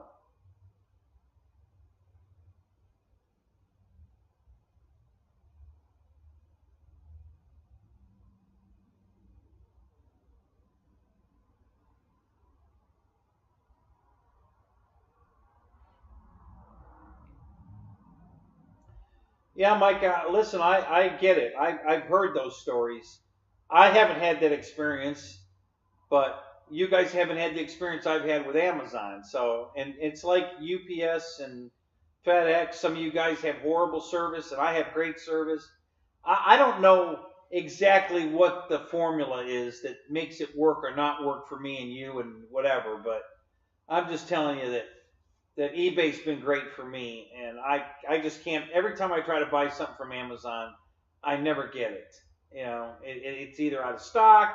The vendor that was selling it doesn't have it, and and then all they do is send me my money back. Well, I don't want my money back. I want the product. That's why I ordered it. And I've just had no luck with Amazon. Maybe it's the products I'm trying to buy versus the products you're trying to buy, and the stuff you buy is more accessible maybe or something. I don't know. I have no idea. I really have no idea what the problem is, but I've tried to use Amazon over the years, and I just never get anything. The only thing I ever got, and it was flawless, was the Kindle. After that, no luck at all.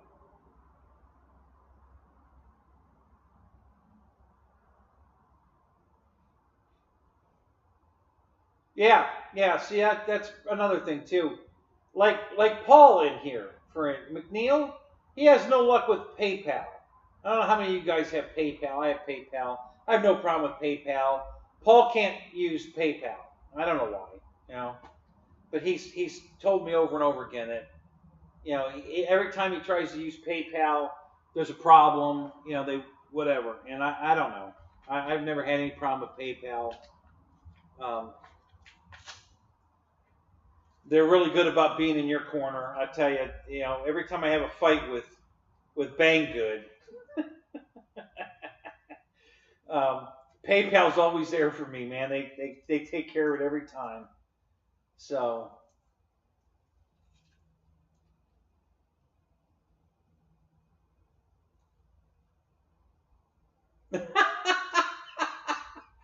Well, good, Christy. I'm glad I'm entertaining your kids, your grandkids, right? Or are they your kids? Or both?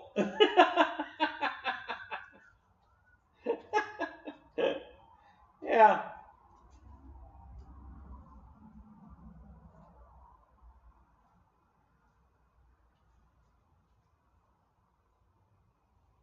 Yeah. See, the Ken Burns he can't get PayPal to work. See, that's, you know, we all have issues with stuff for some reason, and I have no idea what's going on. I don't know why PayPal works great for me and not for you, or why Amazon works great for you and not for me. I don't know. I have no idea. I really couldn't tell you. I don't know what the deal is. Yeah.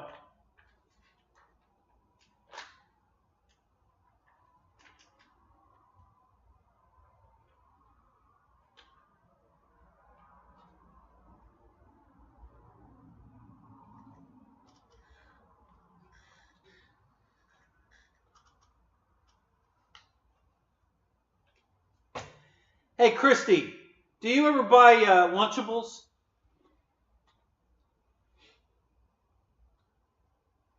You know, for the kids or even for you? You ever get the Lunchables?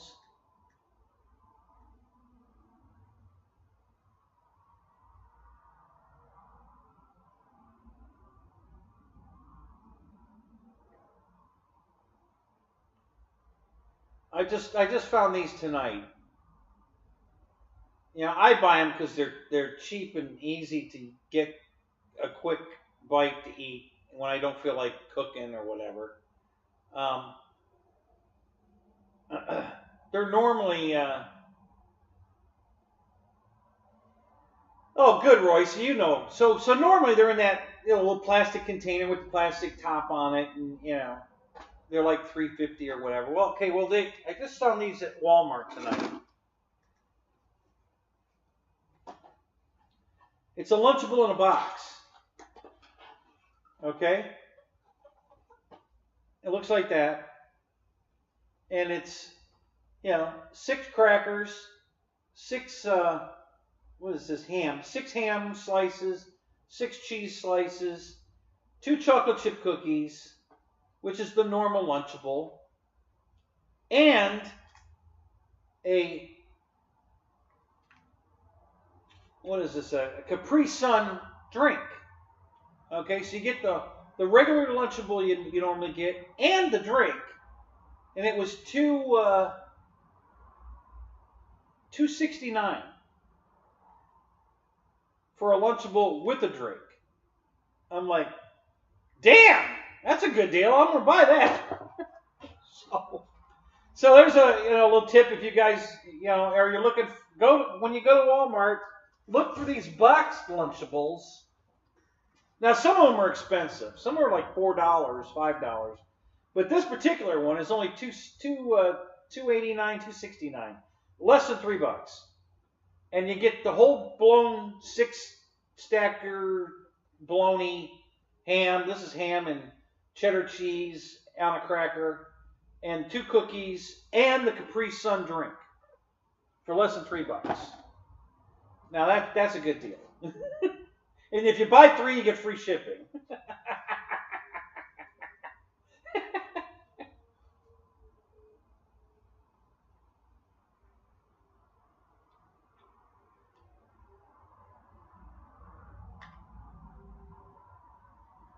Oh, is Wild Bill checking out? All right, Wild Bill. Have a good night, buddy. Merry Christmas, man. If I don't see you or hear from you, have a Merry Christmas.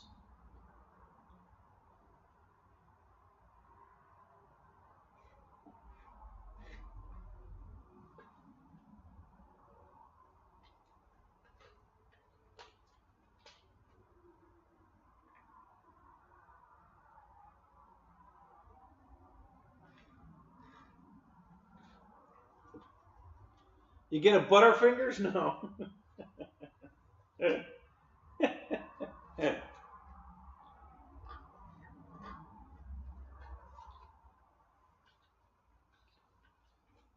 I don't think we've ever gotten the Lunchables, even when they're on sale, for under $3 a piece. And this is $3, and then I got a Capri Sun with it for less than $3. So that was a really good deal.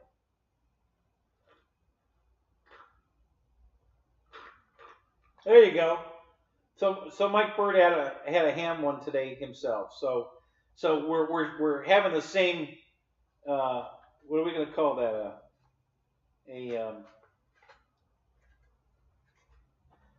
The lunch of champions.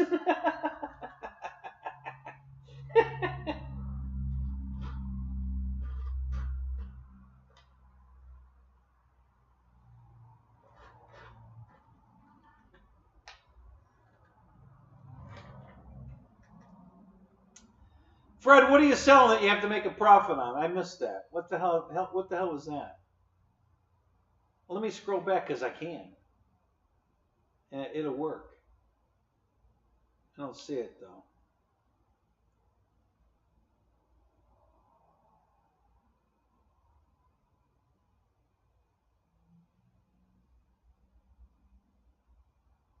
Yeah, I don't see it. All right. Moving on.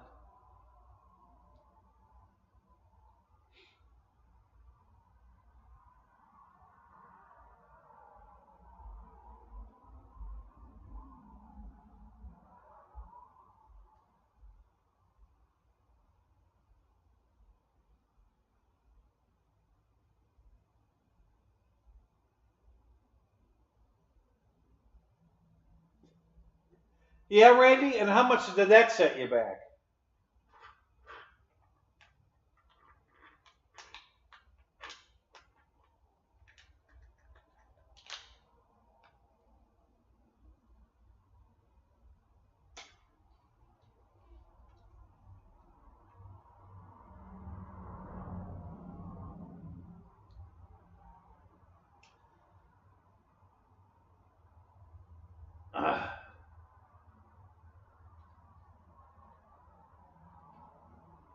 Is that a desktop computer, Randy, or a laptop?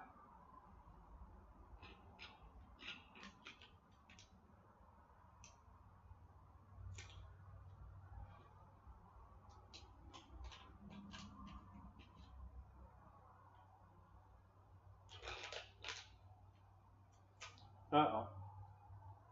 I missed something else.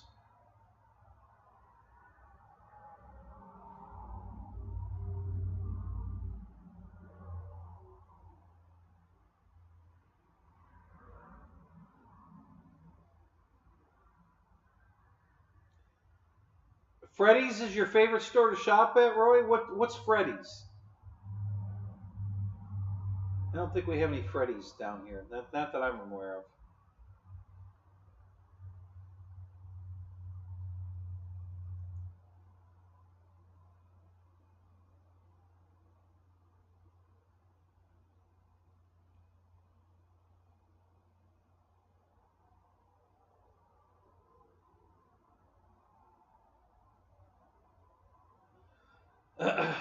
Big Jim, what is a ECX beatbox?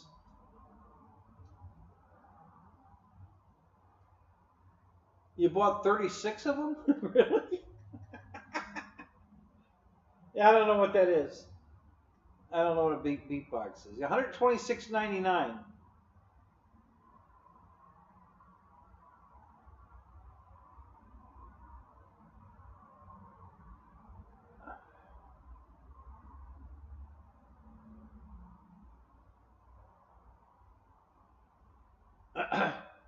Where'd you get it at, Randy? And is it refurbished? Is it new? Is it used? Is it, you know, fill us in. What is it?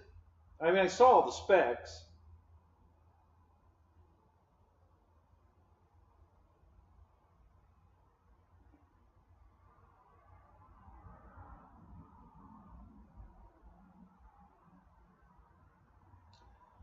Fred Meyer's or Kroger's. Yeah, we actually, they're starting, there's a Kroger's down here now, delivery. There's no brick and mortar store you can walk into down here, Kroger's, but they're doing Kroger's delivery down here. So you can go online and order food from Kroger's, and then a Kroger's truck delivers it. So that's something very new. That's been, I want to say maybe 6 months they've been doing that down here now, I think. It hasn't been very long.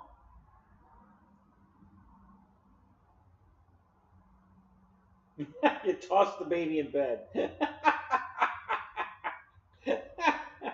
That's funny.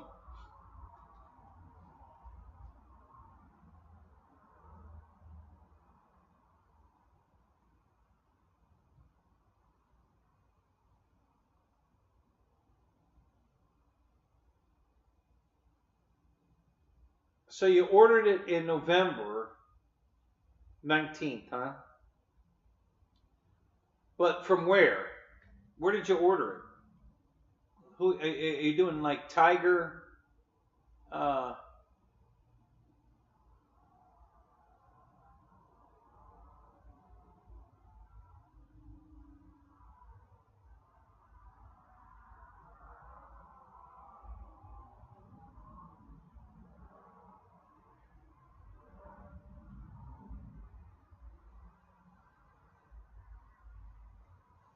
So it's a rebuilt Dell office tower. Okay.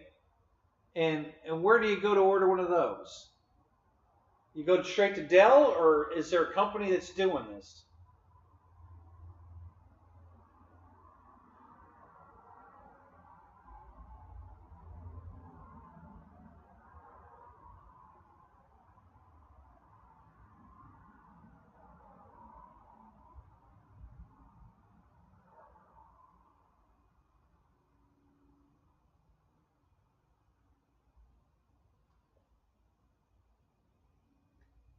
Oh, it's an Amazon link. Oh, I got you. I see it now. Gotcha. All right. Yeah, I missed the link before. I see it now. I gotcha. Oh, that's good. That sounds like a great deal. Good job.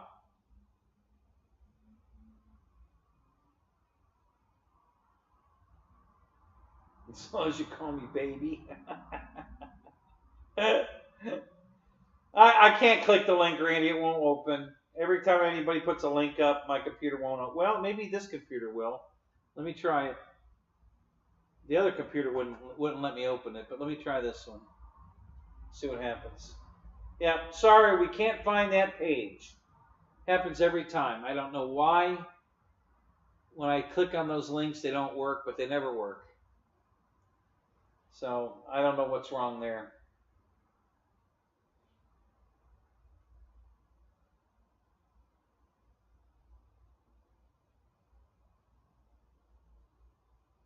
Yeah, exactly, Fred. It's a trap.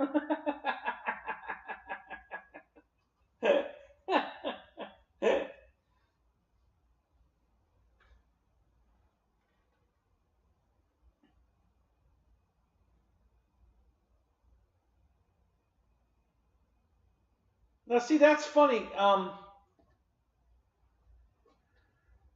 have to try that. So editing my videos is not hard at all. My computer handles that fine, but then when you're all done, it has to like recompile it, and that takes forever. And maybe this computer would be faster at that. I'm going to try that. I'm going to do the build video, and I'm going to compile it on this computer and see if it does it quicker, because it takes forever on the other one, and that might be a good point. Yeah, I'm going to try that.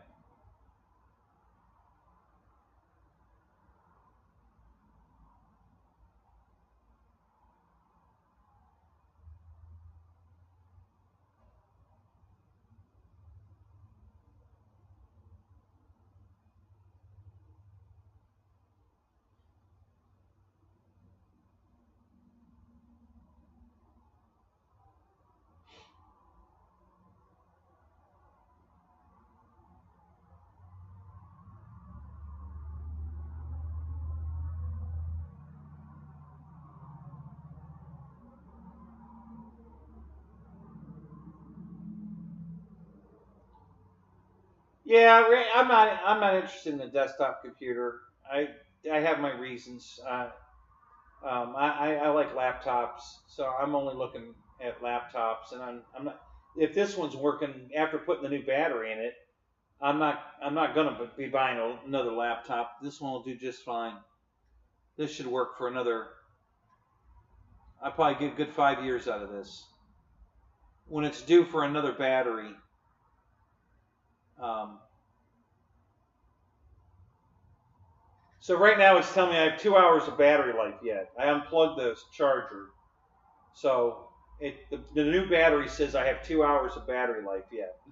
So, but I got a message that said the battery's not performing correctly. I don't know. I don't know what the hell that was about. But anyway, so we're not going to be on here for 2 more hours. So that battery will last the rest of the show, no problem.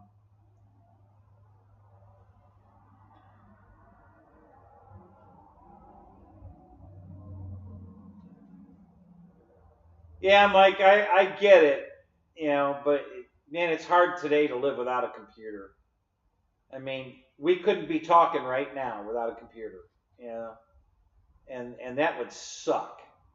Because I've gotten all your messages, Mike, and I can't thank you enough. I'm glad you're here and you enjoy my show, and I'm glad I'm there for you. So that alone is priceless. And unfortunately, we have to have a computer to do it. So, but I hear you. I know what I know what you're saying.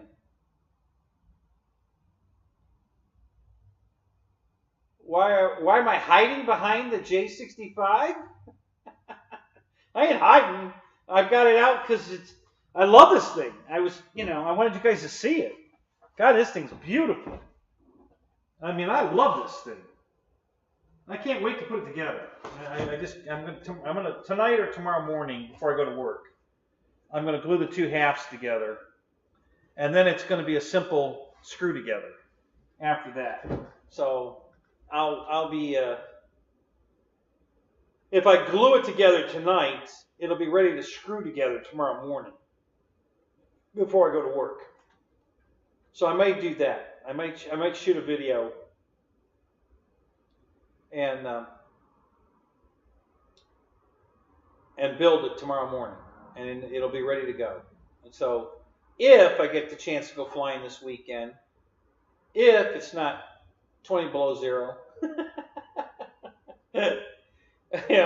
maybe I'll go fly it. We'll see.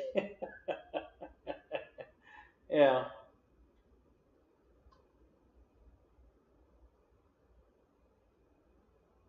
Adding spars between pieces? No, I mean they come with their yeah.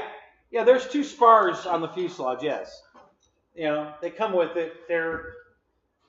They slide in here like this.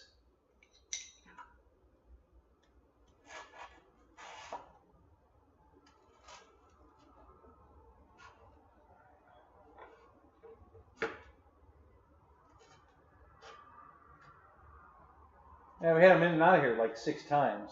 There we go. Yeah, so there's two spars that go in there just like that. So I'm going to glue that all together and let it sit. And then after that, everything screws on. There's not another thing to glue. It's all just machine screws. So it'll build really fast once I glue this together. So I'll do that, like I said, either tonight, probably tonight. I hope to glue this tonight so that tomorrow, when I wake up before I go to work, I can finish the build video and go ahead and just screw it all together and finish the build video. If everything works out, that's the plan.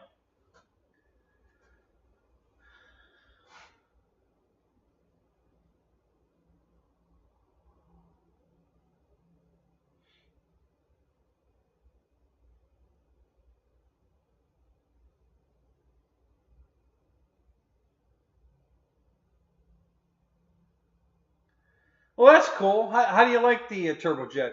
Is it flying all right for you?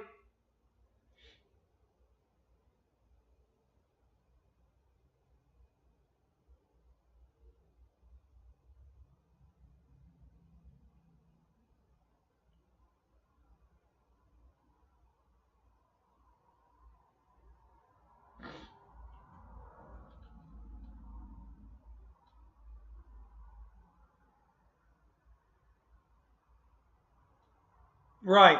Yeah. Yeah. That's the real key here is before you glue it together, you got to make sure you've got all the wires connected and everything run where it has to go, because you're never going to get it through there afterwards. if you don't do it first and glue it together, you're screwed. You're going to be cutting an access hole in it somewhere. So yeah, you got to make sure you got all the wiring and everything. So yeah, I got to run a video first. Before I go glue it, I'm going to do a pre-glue video showing running all the wires and plugging everything in and get it all slid together without glue, with everything plugged in. And then I'm going to stop the video and then take the whole thing in the house. If I have to unplug all that crap to glue it, I will, but I might be able to just leave it all in and just pull it apart and lather it up with some glue and then slide it back together. So we'll see how that goes. But yeah, you got to make sure you got all the wiring in first, for sure. Yeah, because it's way in the back of the fuselage. You couldn't reach it even if you could get your hand in there, you couldn't reach that far back in the fuselage through the battery hatch. So yeah, if you don't have it all in, you're screwed. Yeah.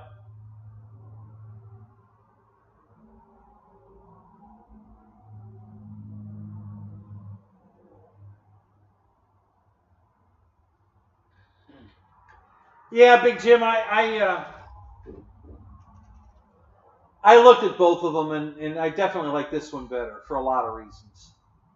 You know, despite the fact that I'm not a motion RC fan anymore, um, even if I was, I probably still would have bought this jet. I like this one better. It's bigger, the wingspan's bigger, the wing loading's lighter. The specs on it are just better on this one for me. So I wanted, this is the one I wanted. Yeah, Christy. No, nobody likes the dry fit.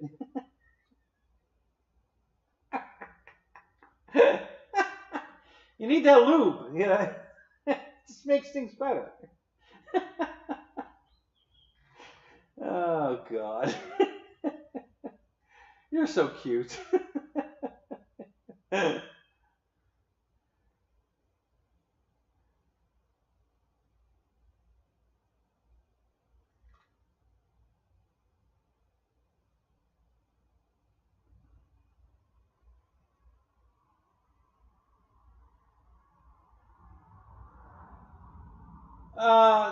No, Mike, that won't be a problem, because, listen, here's the harness. If I can get them untangled. Okay, so these two harnesses go, pretend that it's already together, all right?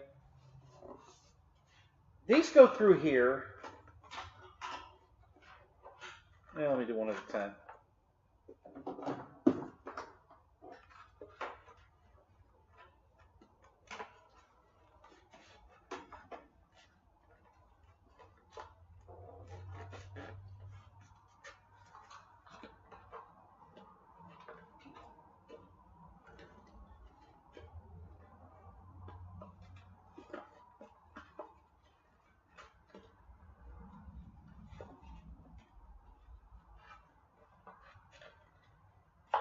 Wow. All right. Come on.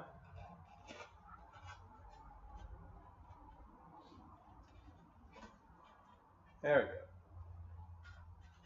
we go. All right. Move on. There we go. Okay. There's one. Okay.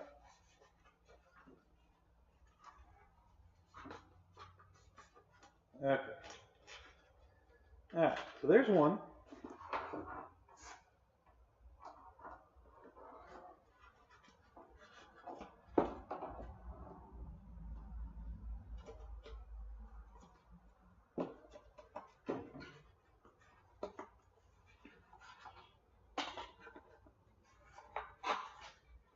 See, this is why I don't understand they put those plugs on the end, because they're not usable. I don't know why they did that. I mean the big plastic part. I'm not talking about the metal where, you know, it actually, you know, the bullet slides into. I'm just talking about the big plastic thing with screw holes. Serves no purpose. So I don't know why they did that. Kind of weird. But anyway. Alright, come on, get over there.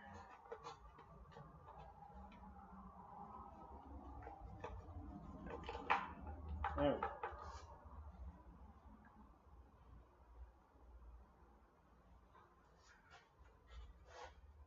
Go on.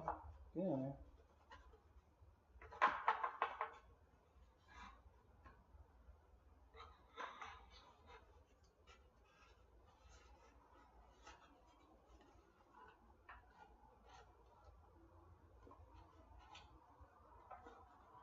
There we go. Okay. There you bugger. Alright, we'll go this way then. If you want to be that way, go ahead. See if I care.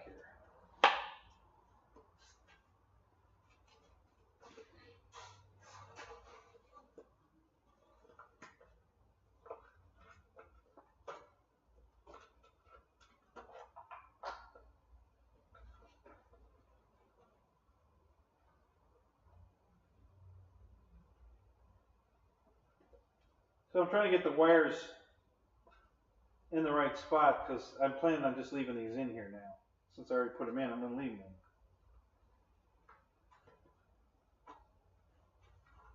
There we go. Okay.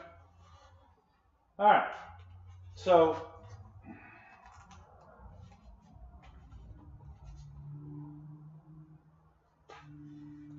this is what I'm talking about. There's this giant hole in the side of the where the nacelle goes, and this just lays in it. This big plastic piece, it's got screw holes like you would mount it. You don't mount it. It just lays in here. So why did they bother to put this big plastic thing on it when it really doesn't get used? You know? I mean, it's not a deal breaker or anything. It's not a problem. It's just weird that they would go to the trouble of making that beautiful plastic connector like it would bolt in here when the nacelle just has loose wires hanging out, and you're just going to plug those loose wires into those plugs. And then you're going to slide, you know, after you plug those in, you're just going to slide this whole block back into the fuselage. So it's not a big, you know, you just pull on the front where it goes up into the battery, because it goes all the way up to the battery bay. And it does plug in there. Okay, this plug, there's a plug identical to this mounted in the floor of the battery bay. So you just pull these up and push it down into the floor of the battery bay. You know, plug it in. But, you know, at this end, it doesn't plug in, it, you know, like that. You just got 3 loose wires. So I didn't understand why they bothered to put this beautiful plastic mountable plug on it when you don't do that. But there you go. So yeah, if I've got it like this, Michael, and pretend the front's on it, and these are up in the battery bay, and these are hanging out here, yeah, I mean, I can glue this together, because then once I get these and plug them in and slide them in place, I'm just going to pull this wire forward as I'm sliding them in, and, you know, it's going to be fine, you know, because these don't need to do anything other than just hang there like that. So, yeah, so I can glue it together like this now. All I got to do is, you know, I got 3 wires here that I have to plug in. A rudder wire, I'm sure one's a light. Yeah, here's an elevator, and this is probably the light. Yeah, this is the light wire for the light in the back. So I got one light, I got an elevator, and I got a rudder. Okay? So those three wires are the only wires back here that have to be plugged in. And these are going to just lay in there just like they are right now. I'm not even going to move them again. They're staying right like that. And like glue the back, the front on with these all the way up in the battery bay, and these will be plugged into the front half of the fuselage that's already run up to the front. Slide it together, and when it dries, then I just plug in the nacelles, slide them into place as I'm pulling the wire. So yeah, it's not a problem. So yeah, so this isn't, but yeah, if I had to try to run these, like if I didn't do them like right now, and I had already glued it together, this would have been a bitch. I mean, that wasn't even easy doing it. It was only this far, and it was kind of complicated. I mean, I could have done it. I would have ran a string. I would have tied the end to a string and fed it through, pulling the string and manipulated it. But it would have taken a lot of farting around, but I'd have got it. But yeah, this is fine. This is ready to go. And the thing I like is the other half. I'll show you. They did so much stuff on this plane, guys. I'm so impressed with. Okay, so look at what they did here. And some guys, they didn't invent this. Others have used it, but not that many.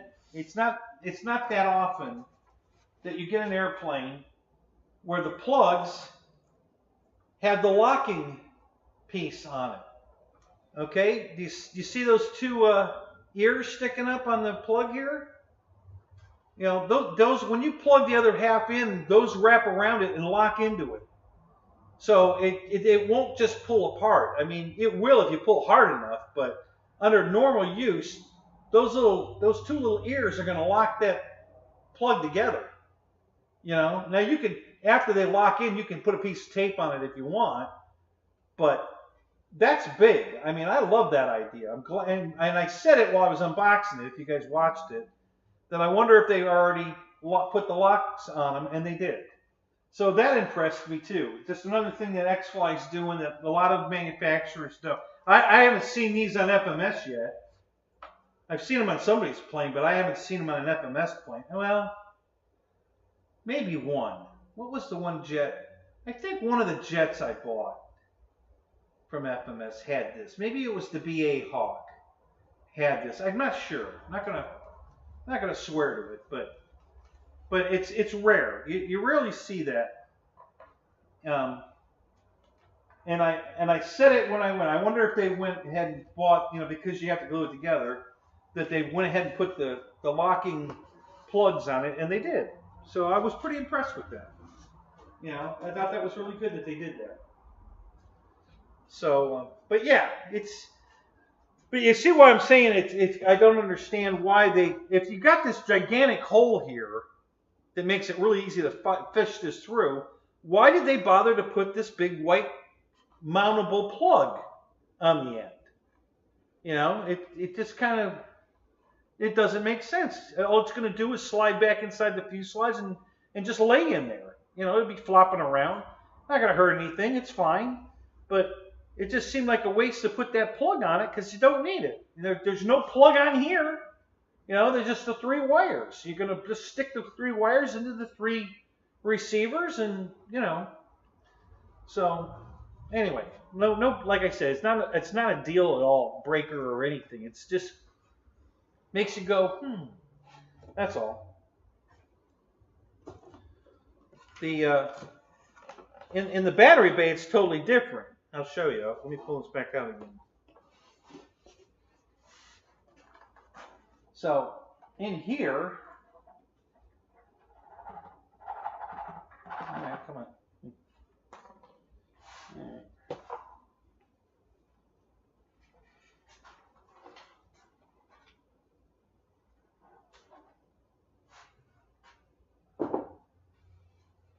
So there's that same exact plug right here. And it's mounted to the floor. You see how they slid it down into the floor and screwed it in. So that half is mounted. Okay? So the other half now is you're just gonna grab it and plug it in. So that part I get. I don't get it at the engine cell. Why they bothered to put that big white plug on it when there's no use for it. So So anyway, that's just, like I said, it just makes you go, that's all. No big deal. Just kind of curious. But yeah, this is going to go together really easy. This is going to be one of the easiest builds. I had one plane that was, I forget which one it was. It might have been the Havoc.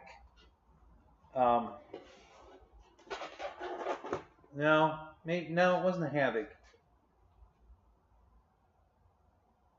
It was a jet. I know that. I think it was 4 screws. It was together. Everything just slid in place, and then you put 4 screws in it, and you were done. It's like, wow, that was easy. I can't remember which plane it was, though.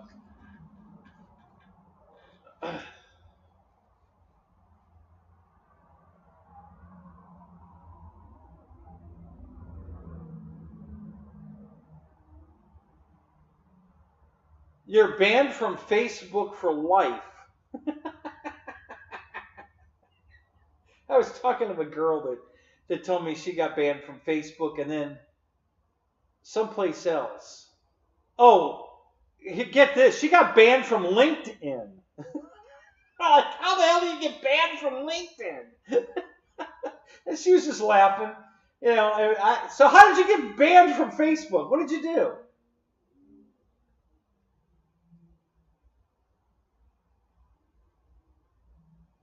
Yeah, there's a song that I think that it, the things that make you go,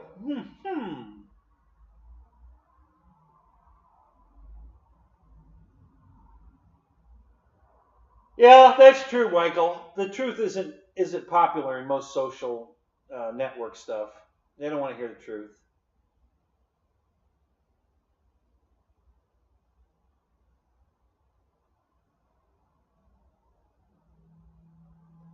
Yeah, Christy, didn't you got banned from Facebook a couple times? You were in Facebook jail for something, weren't you?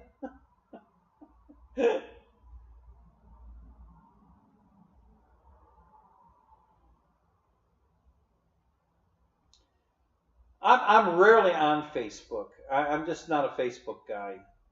I got on Facebook for one reason and one reason only. I wanted to reconnect with people I went to school with, and it worked perfect for that. After that, I am never on Facebook. I mean, unless somebody puts a link in the chat and I click it and it sends me to Facebook to look at something. But other than that, I'm just not a Facebook guy. I rarely ever go to Facebook. It's just not. It's not my thing. I really just don't care much for the. I don't know. Is it the? I'm gonna change camera angles for a little bit. Give you something new to look at. Yeah, I don't know what it is about Facebook. I just, it's not my thing. I don't understand it. I don't know where to go. Somebody will post something that shows up in my news feed or something, and then I try to go back and look at it, and I can't find it. I'm like, where the hell did it go? And I have no idea how to find it. So, I'm just not a Facebook guy.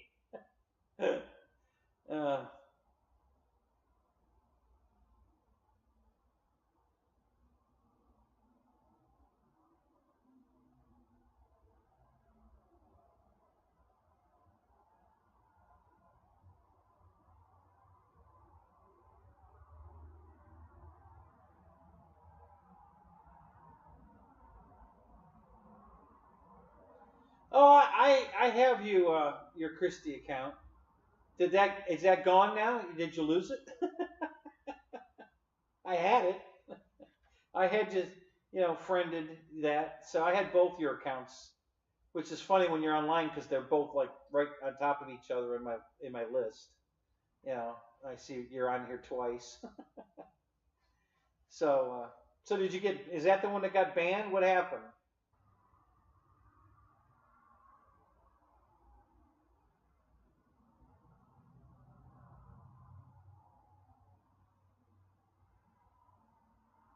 You're in trouble on your regular account. Okay, what did you do in your regular account? How do you get yourself in trouble on Facebook? I don't get it.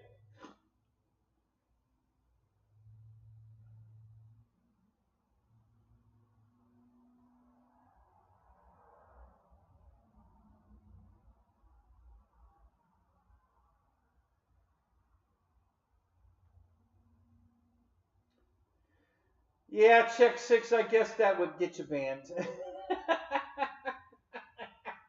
Even if you had them on the right way, you'd have gotten banned for that one.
Oh, bullshit, Michael. You got stopped 40 times from other customers wanting to know what aisle you bought those in.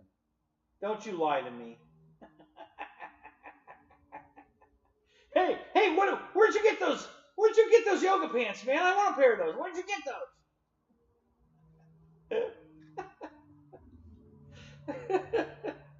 Oh, you guys are hilarious.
Oh, you guys are hilarious.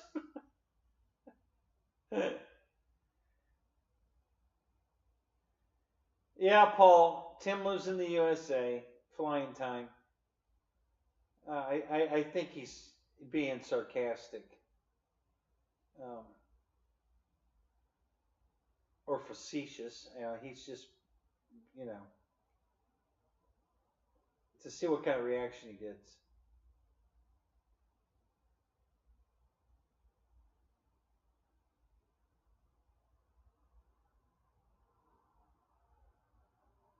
Yeah, Michael, good luck with that. Do they keep your jet in a hangar for the night, or is it out on the tarmac?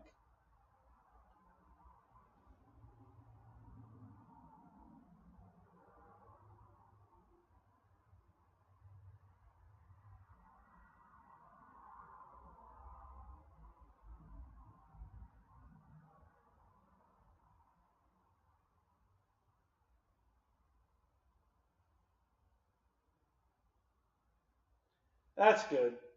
I'm glad to hear that.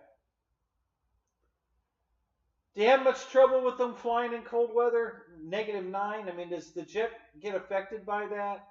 Any real issues, or they seem to take it well?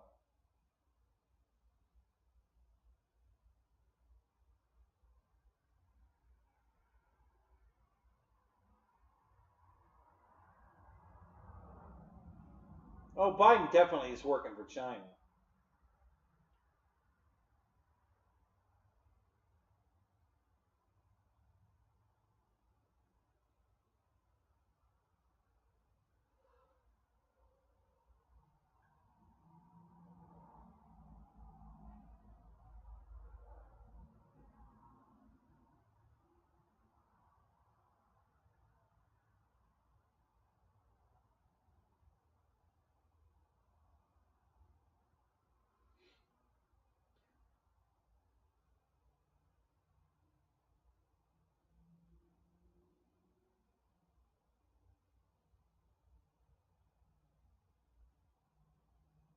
Well, that new battery is just sipping juice. I mean, we still have way over an hour of battery life yet. So that new battery is doing great. I think when I started the stream tonight, the battery was down to like 46%. So it's been trying to charge while it's running the whole time, and I don't think it likes that. I think it wants to charge when it's not in use, fully charge up, and then the power cord will just keep it charged while we're running, and it'll be fine. I don't think it liked having to recharge it while we're running it, but I could be wrong. We'll see. Tonight I'll leave it plugged in after I shut everything down, and it'll charge up fully tomorrow, and then we'll see what happens for the next stream and see how it does.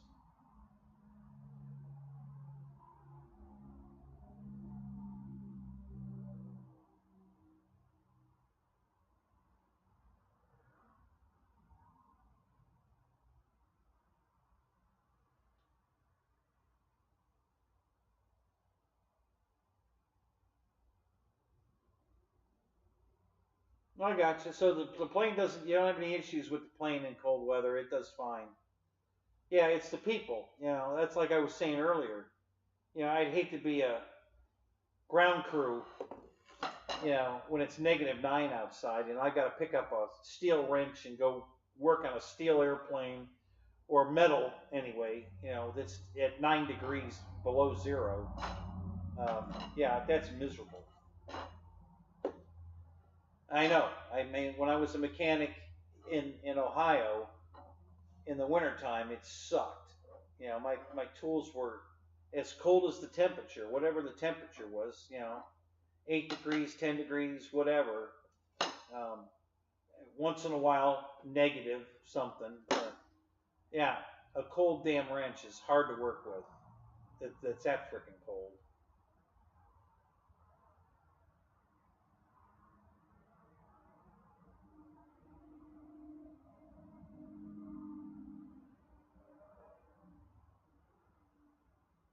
Oh yeah, for sure, Michael.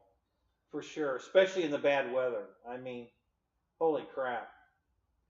If they got to go out and prep the plane, they got to go out and prep the plane, rain or shine. Worse than the post office. The postman can dive in his truck and take a break, but those guys on the line, they really have. I mean, the plane's got a scheduled takeoff time. They just got to get out there and get it done. And yeah, that's got to be tough. That's really got to be tough.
All right, guys. I guess I'm going to call it because I don't want to get into this political crap. You know, it's not my deal. It's still pretty warm here. We're doing good tonight. It's not bad here at all. 65. Oh, it just jumped up to 68. We actually got warmer. That's interesting. Hang on a second. Let me look at something here.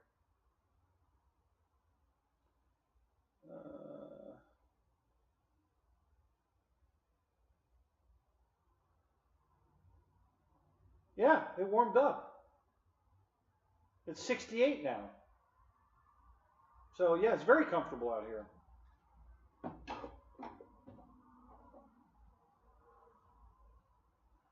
No, I'm not going to glue it right now, Michael. Listen, how interesting it's going to be for me to watch me slither some glue, and I mean, you know, come on, there's nothing to see there. You know, I'm gonna take it in the house and glue it, because I want to be able to stand it up on the carpet, let gravity hold the two halves together. I can't stand it up out here. There's nothing to prop it against. Concrete floor, not carpeted. You know, in the house, I can set it on the carpet, lean it up against the bed or the dresser in the bedroom. You know, so I'm gonna take it in the house and glue it, and it's warmer in there, so the glue will dry better in the warmer temperature than out here in the cold. And it's 10 degrees warmer in the house, so it'll dry better in the house. So yeah, I'll be honest with you, the epoxy in this temperature is so, I mean, it's worse than maple syrup. It just, you know, it don't want to pour. So I'm going to have to take the glue in the house and warm it up. So yeah, but I'm just going to do a quick video when I sign off here, showing me, you know, just plugging everything together and sliding the two halves together, and then, you know, I'll just say and now I need to apply the glue, and then I'll cut and go in the house and glue it, and then tomorrow I'll start with, okay, the glue's dry, we're all set, we're ready to go, move on from here, and then I'll just screw the rest of the plane together. Hell, I don't think it's going to take 30 minutes, you know, for me to just slide everything on, you know, plug in everything that left. Well, the only thing that'll be left to plug in is the wings plug in automatically when you plug them on. So I'm just going to have to plug the 3 wires into each one of the nacelles and slide them on and put the screws in them. And then slide the wings on. They automatically, everything plugs in. And then put the screws on. And put the 2 screws in the tail that's already on. And we're done. It'll, you know, it's not going to take long to build this airplane. It'll be way shorter than the unboxing, I can tell you that.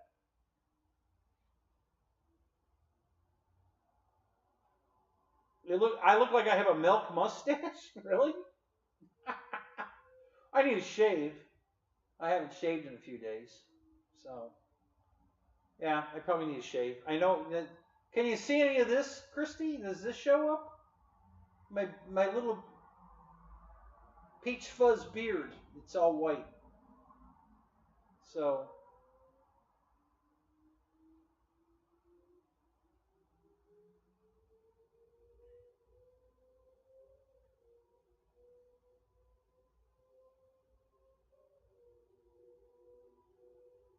can you hear this motorcycle coming, guys? Is this microphone picking it up?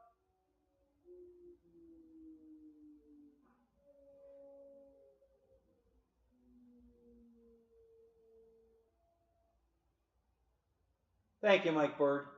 I appreciate that. Same to you, buddy. Merry Christmas. Have a happy holiday. And hey, if you need to call me, dude, call me. If you want to talk, you know, give me a call. So, guys, can you hear the motorcycle?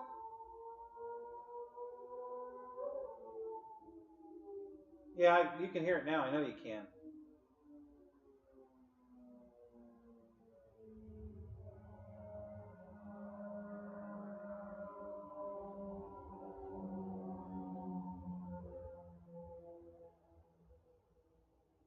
Now that's unusual. He was hauling ass when he was 5 miles away, you know, revving at the high RPM, and then he idled past my house. I don't know.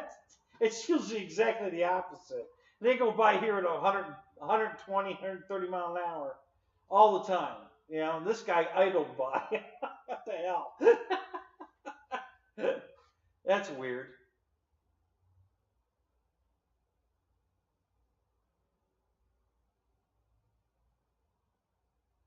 You're offering free mustache rides to the right person. Oh, okay.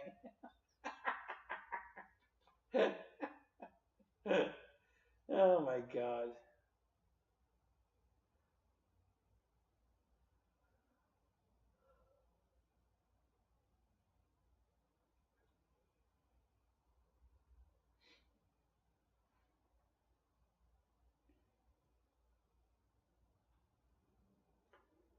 So anything else RC related, guys, before we go? Anybody want to talk about anything else? Any new airplanes?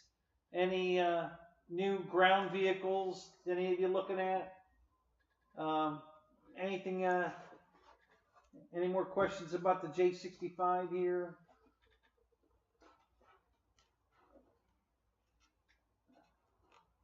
Before I shut this down?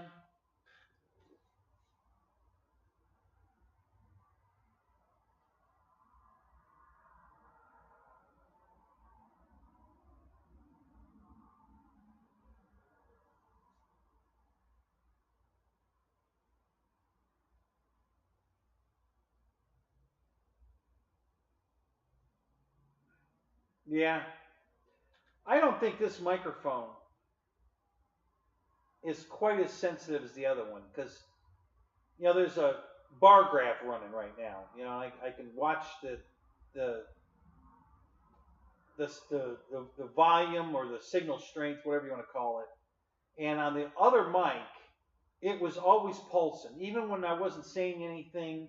Just the noise outside of vehicles rolling and you know, that little bit of background noise, it picked all that up. I could watch the little green bar moving. And now this one, when I stop talking, the bar goes completely silent. Well, it was moving just now because a car drove by. But let's see. Right now it's dead. There's no sound. The other one never stopped. It was always, you know, that little bit of green would always sit there wiggling. So it was picking up everything. And this mic doesn't seem to be picking up everything.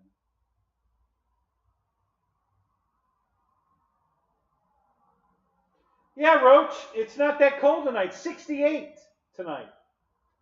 So yeah, I'm not in the tent because it's 68 degrees. It's comfortable as hell out here. You guys keep your house colder than that. Yeah, so I don't need to be in the tent tonight.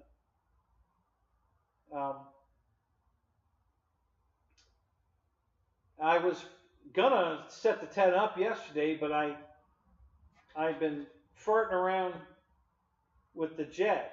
You know, I did an unboxing video and just getting things cleaned up and set up for it, and was working on the King Air yesterday, I guess. And so yeah, I just didn't really get time to.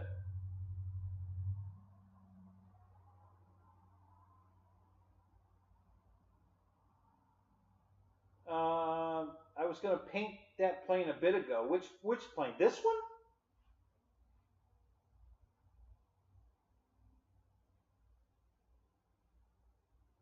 Yeah, sometimes, guys, I'm telling you, you know, it's hard to do this. You know, the thing scrolls and everybody's talking about different things. There's 7 different conversations going on at the exact same time, and I'm talking, and so yeah, I miss stuff all the time, guys. I can't help it. It just, you know. So which plane were you talking about, Christy? This plane was I going to paint?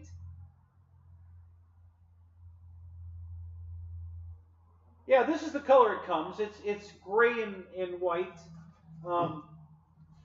It's all finished. I mean, you don't have to do anything to it. It's already colored the way it's going to be. I'm just probably going to clear coat it to protect, because it's all the white's bare foam. Everything you see white is bare foam. So there's, you know, silver here, and gray here and here, and then it's got some decals on it. This silver decal here and a blue decal here, and yeah. So that's just the color the plane is, and I'm probably gonna clear coat it with some with that what do they call that? Minwax. I'm probably going to clear coat it with Minwax. It's a spray can of Minwax because this is all bare foam, and I want to protect it.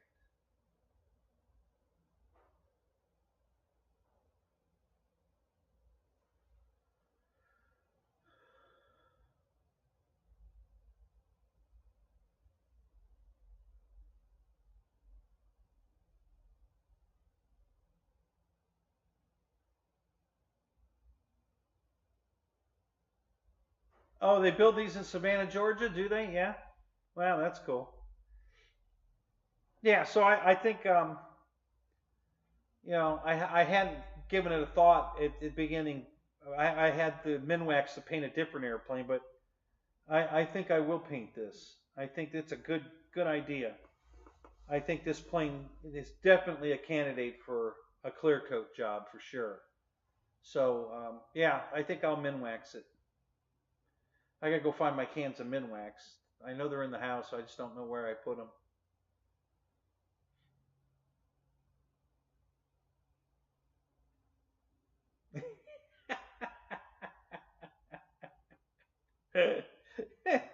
Oh yeah, candy apple. Yeah, that's what it needs. Candy apple red. Yeah, that'd be perfect. Yeah, well, it's yeah, you can if you know. I know Jeff did.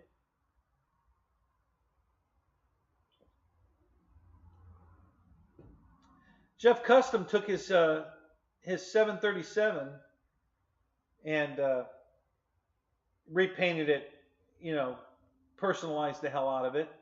And I'm doing the same thing with mine. That's just another plane in the queue. So I have a special paint job in mind for the 737. But this one, I like the way it came from the factory, so I'm not going to repaint this. I'm just going to clear it. It's going to stay this color. I'm just going to put clear over it to seal the white foam, the bare foam, so that it doesn't get dirt in. Because you can clean them when they get dirt in it, but it's kind of tedious. A lot of farting around. The steamer, you know, blows the steam into the pores and it blows the dirt right out, and they come out really clean, but it's a lot of work. And if you just put a coat of clear on it before you get it dirty, you don't ever have to do that. You just take some Windex and just wipe it off, and nothing gets into the pores of the foam because you've sealed the pores. So it's a really good idea on these bare foam airplanes to seal them up. You know, put a coat of clear on it. I've been doing it for years, but I haven't done it lately, and I should be. You know, I haven't taken my own advice, and I should.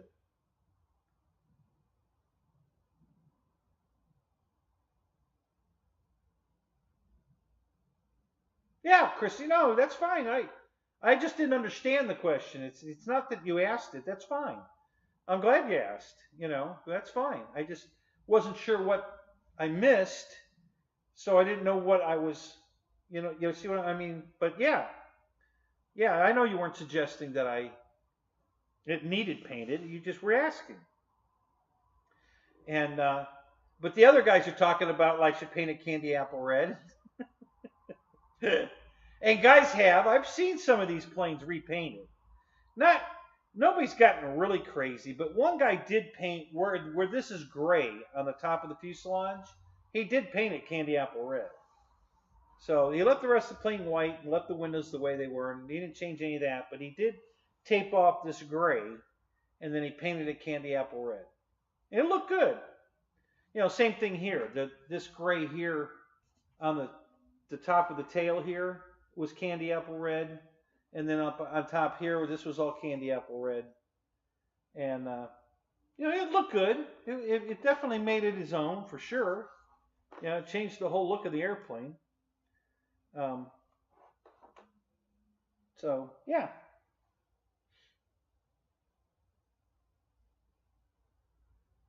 Yeah, Roy's a goofball.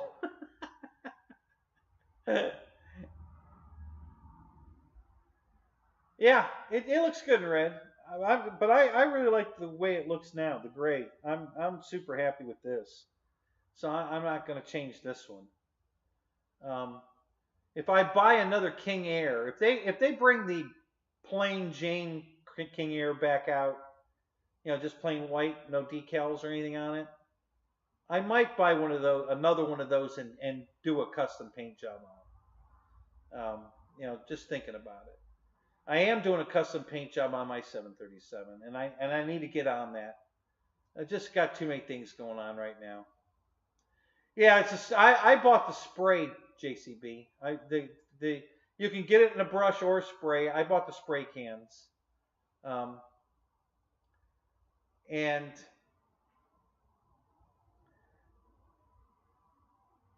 I can't remember. No, I already had this airbrush. I should have bought the can. Not the spray can, but the brush, and then just thinned it, put it in my airbrush, and airbrushed it on is what I should have done. And I didn't think of it when I was buying it, so I just bought the spray cans. But yeah, I probably should have bought the regular can of stuff and then airbrushed it on.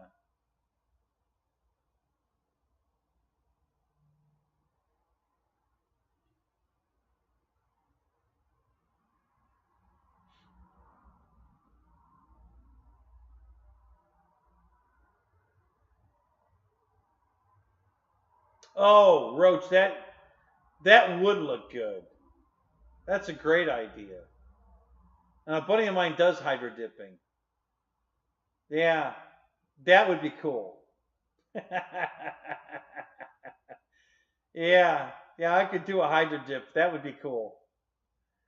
Yeah, that's interesting. I'm gonna have to look at that. That's not a bad idea.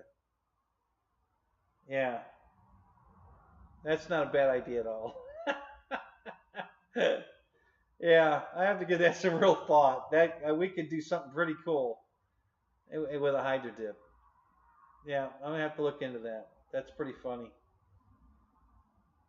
Well, we'll try it again, but it ain't gonna work. But I'll try it. See if I can open this link. Well, this one might open. Nope. Oops. Something went wrong. Yep. Can't open that link either. Yeah. Oh well.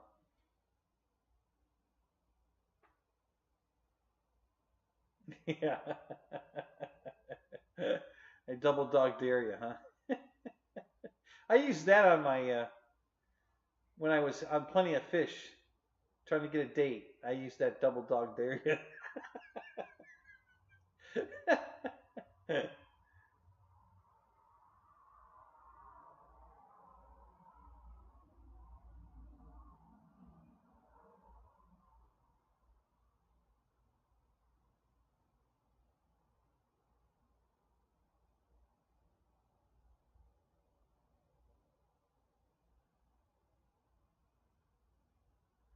Oh, it's a red J65 unboxing. So they got one that came red? Really? Huh. That's interesting. All right, JCB, you too, man. Have a Merry Christmas, Happy New Year. If I don't see you before then.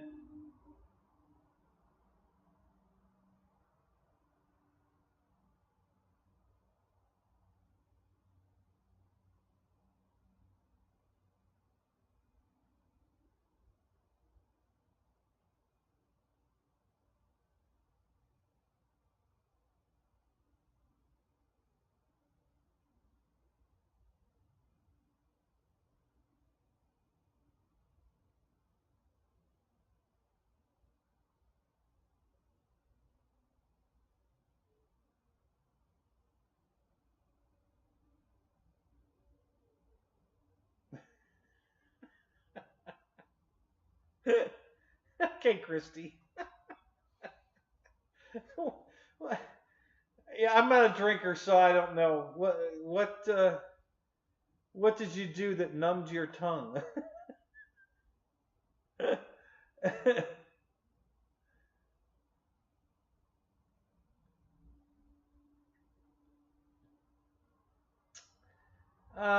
The red one I saw, I didn't think looked better. I didn't hate it by any means, but I didn't think it looked better. Um,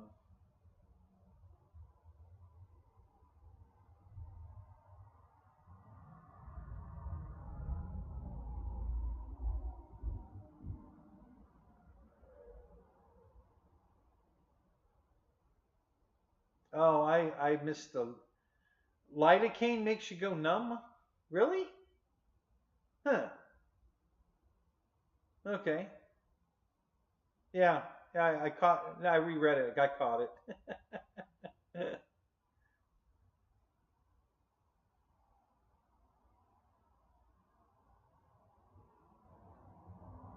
So I was thinking orange. You know, instead of red, paint paint it orange. Just just where the gray is, not the whole plane, but just where the gray is.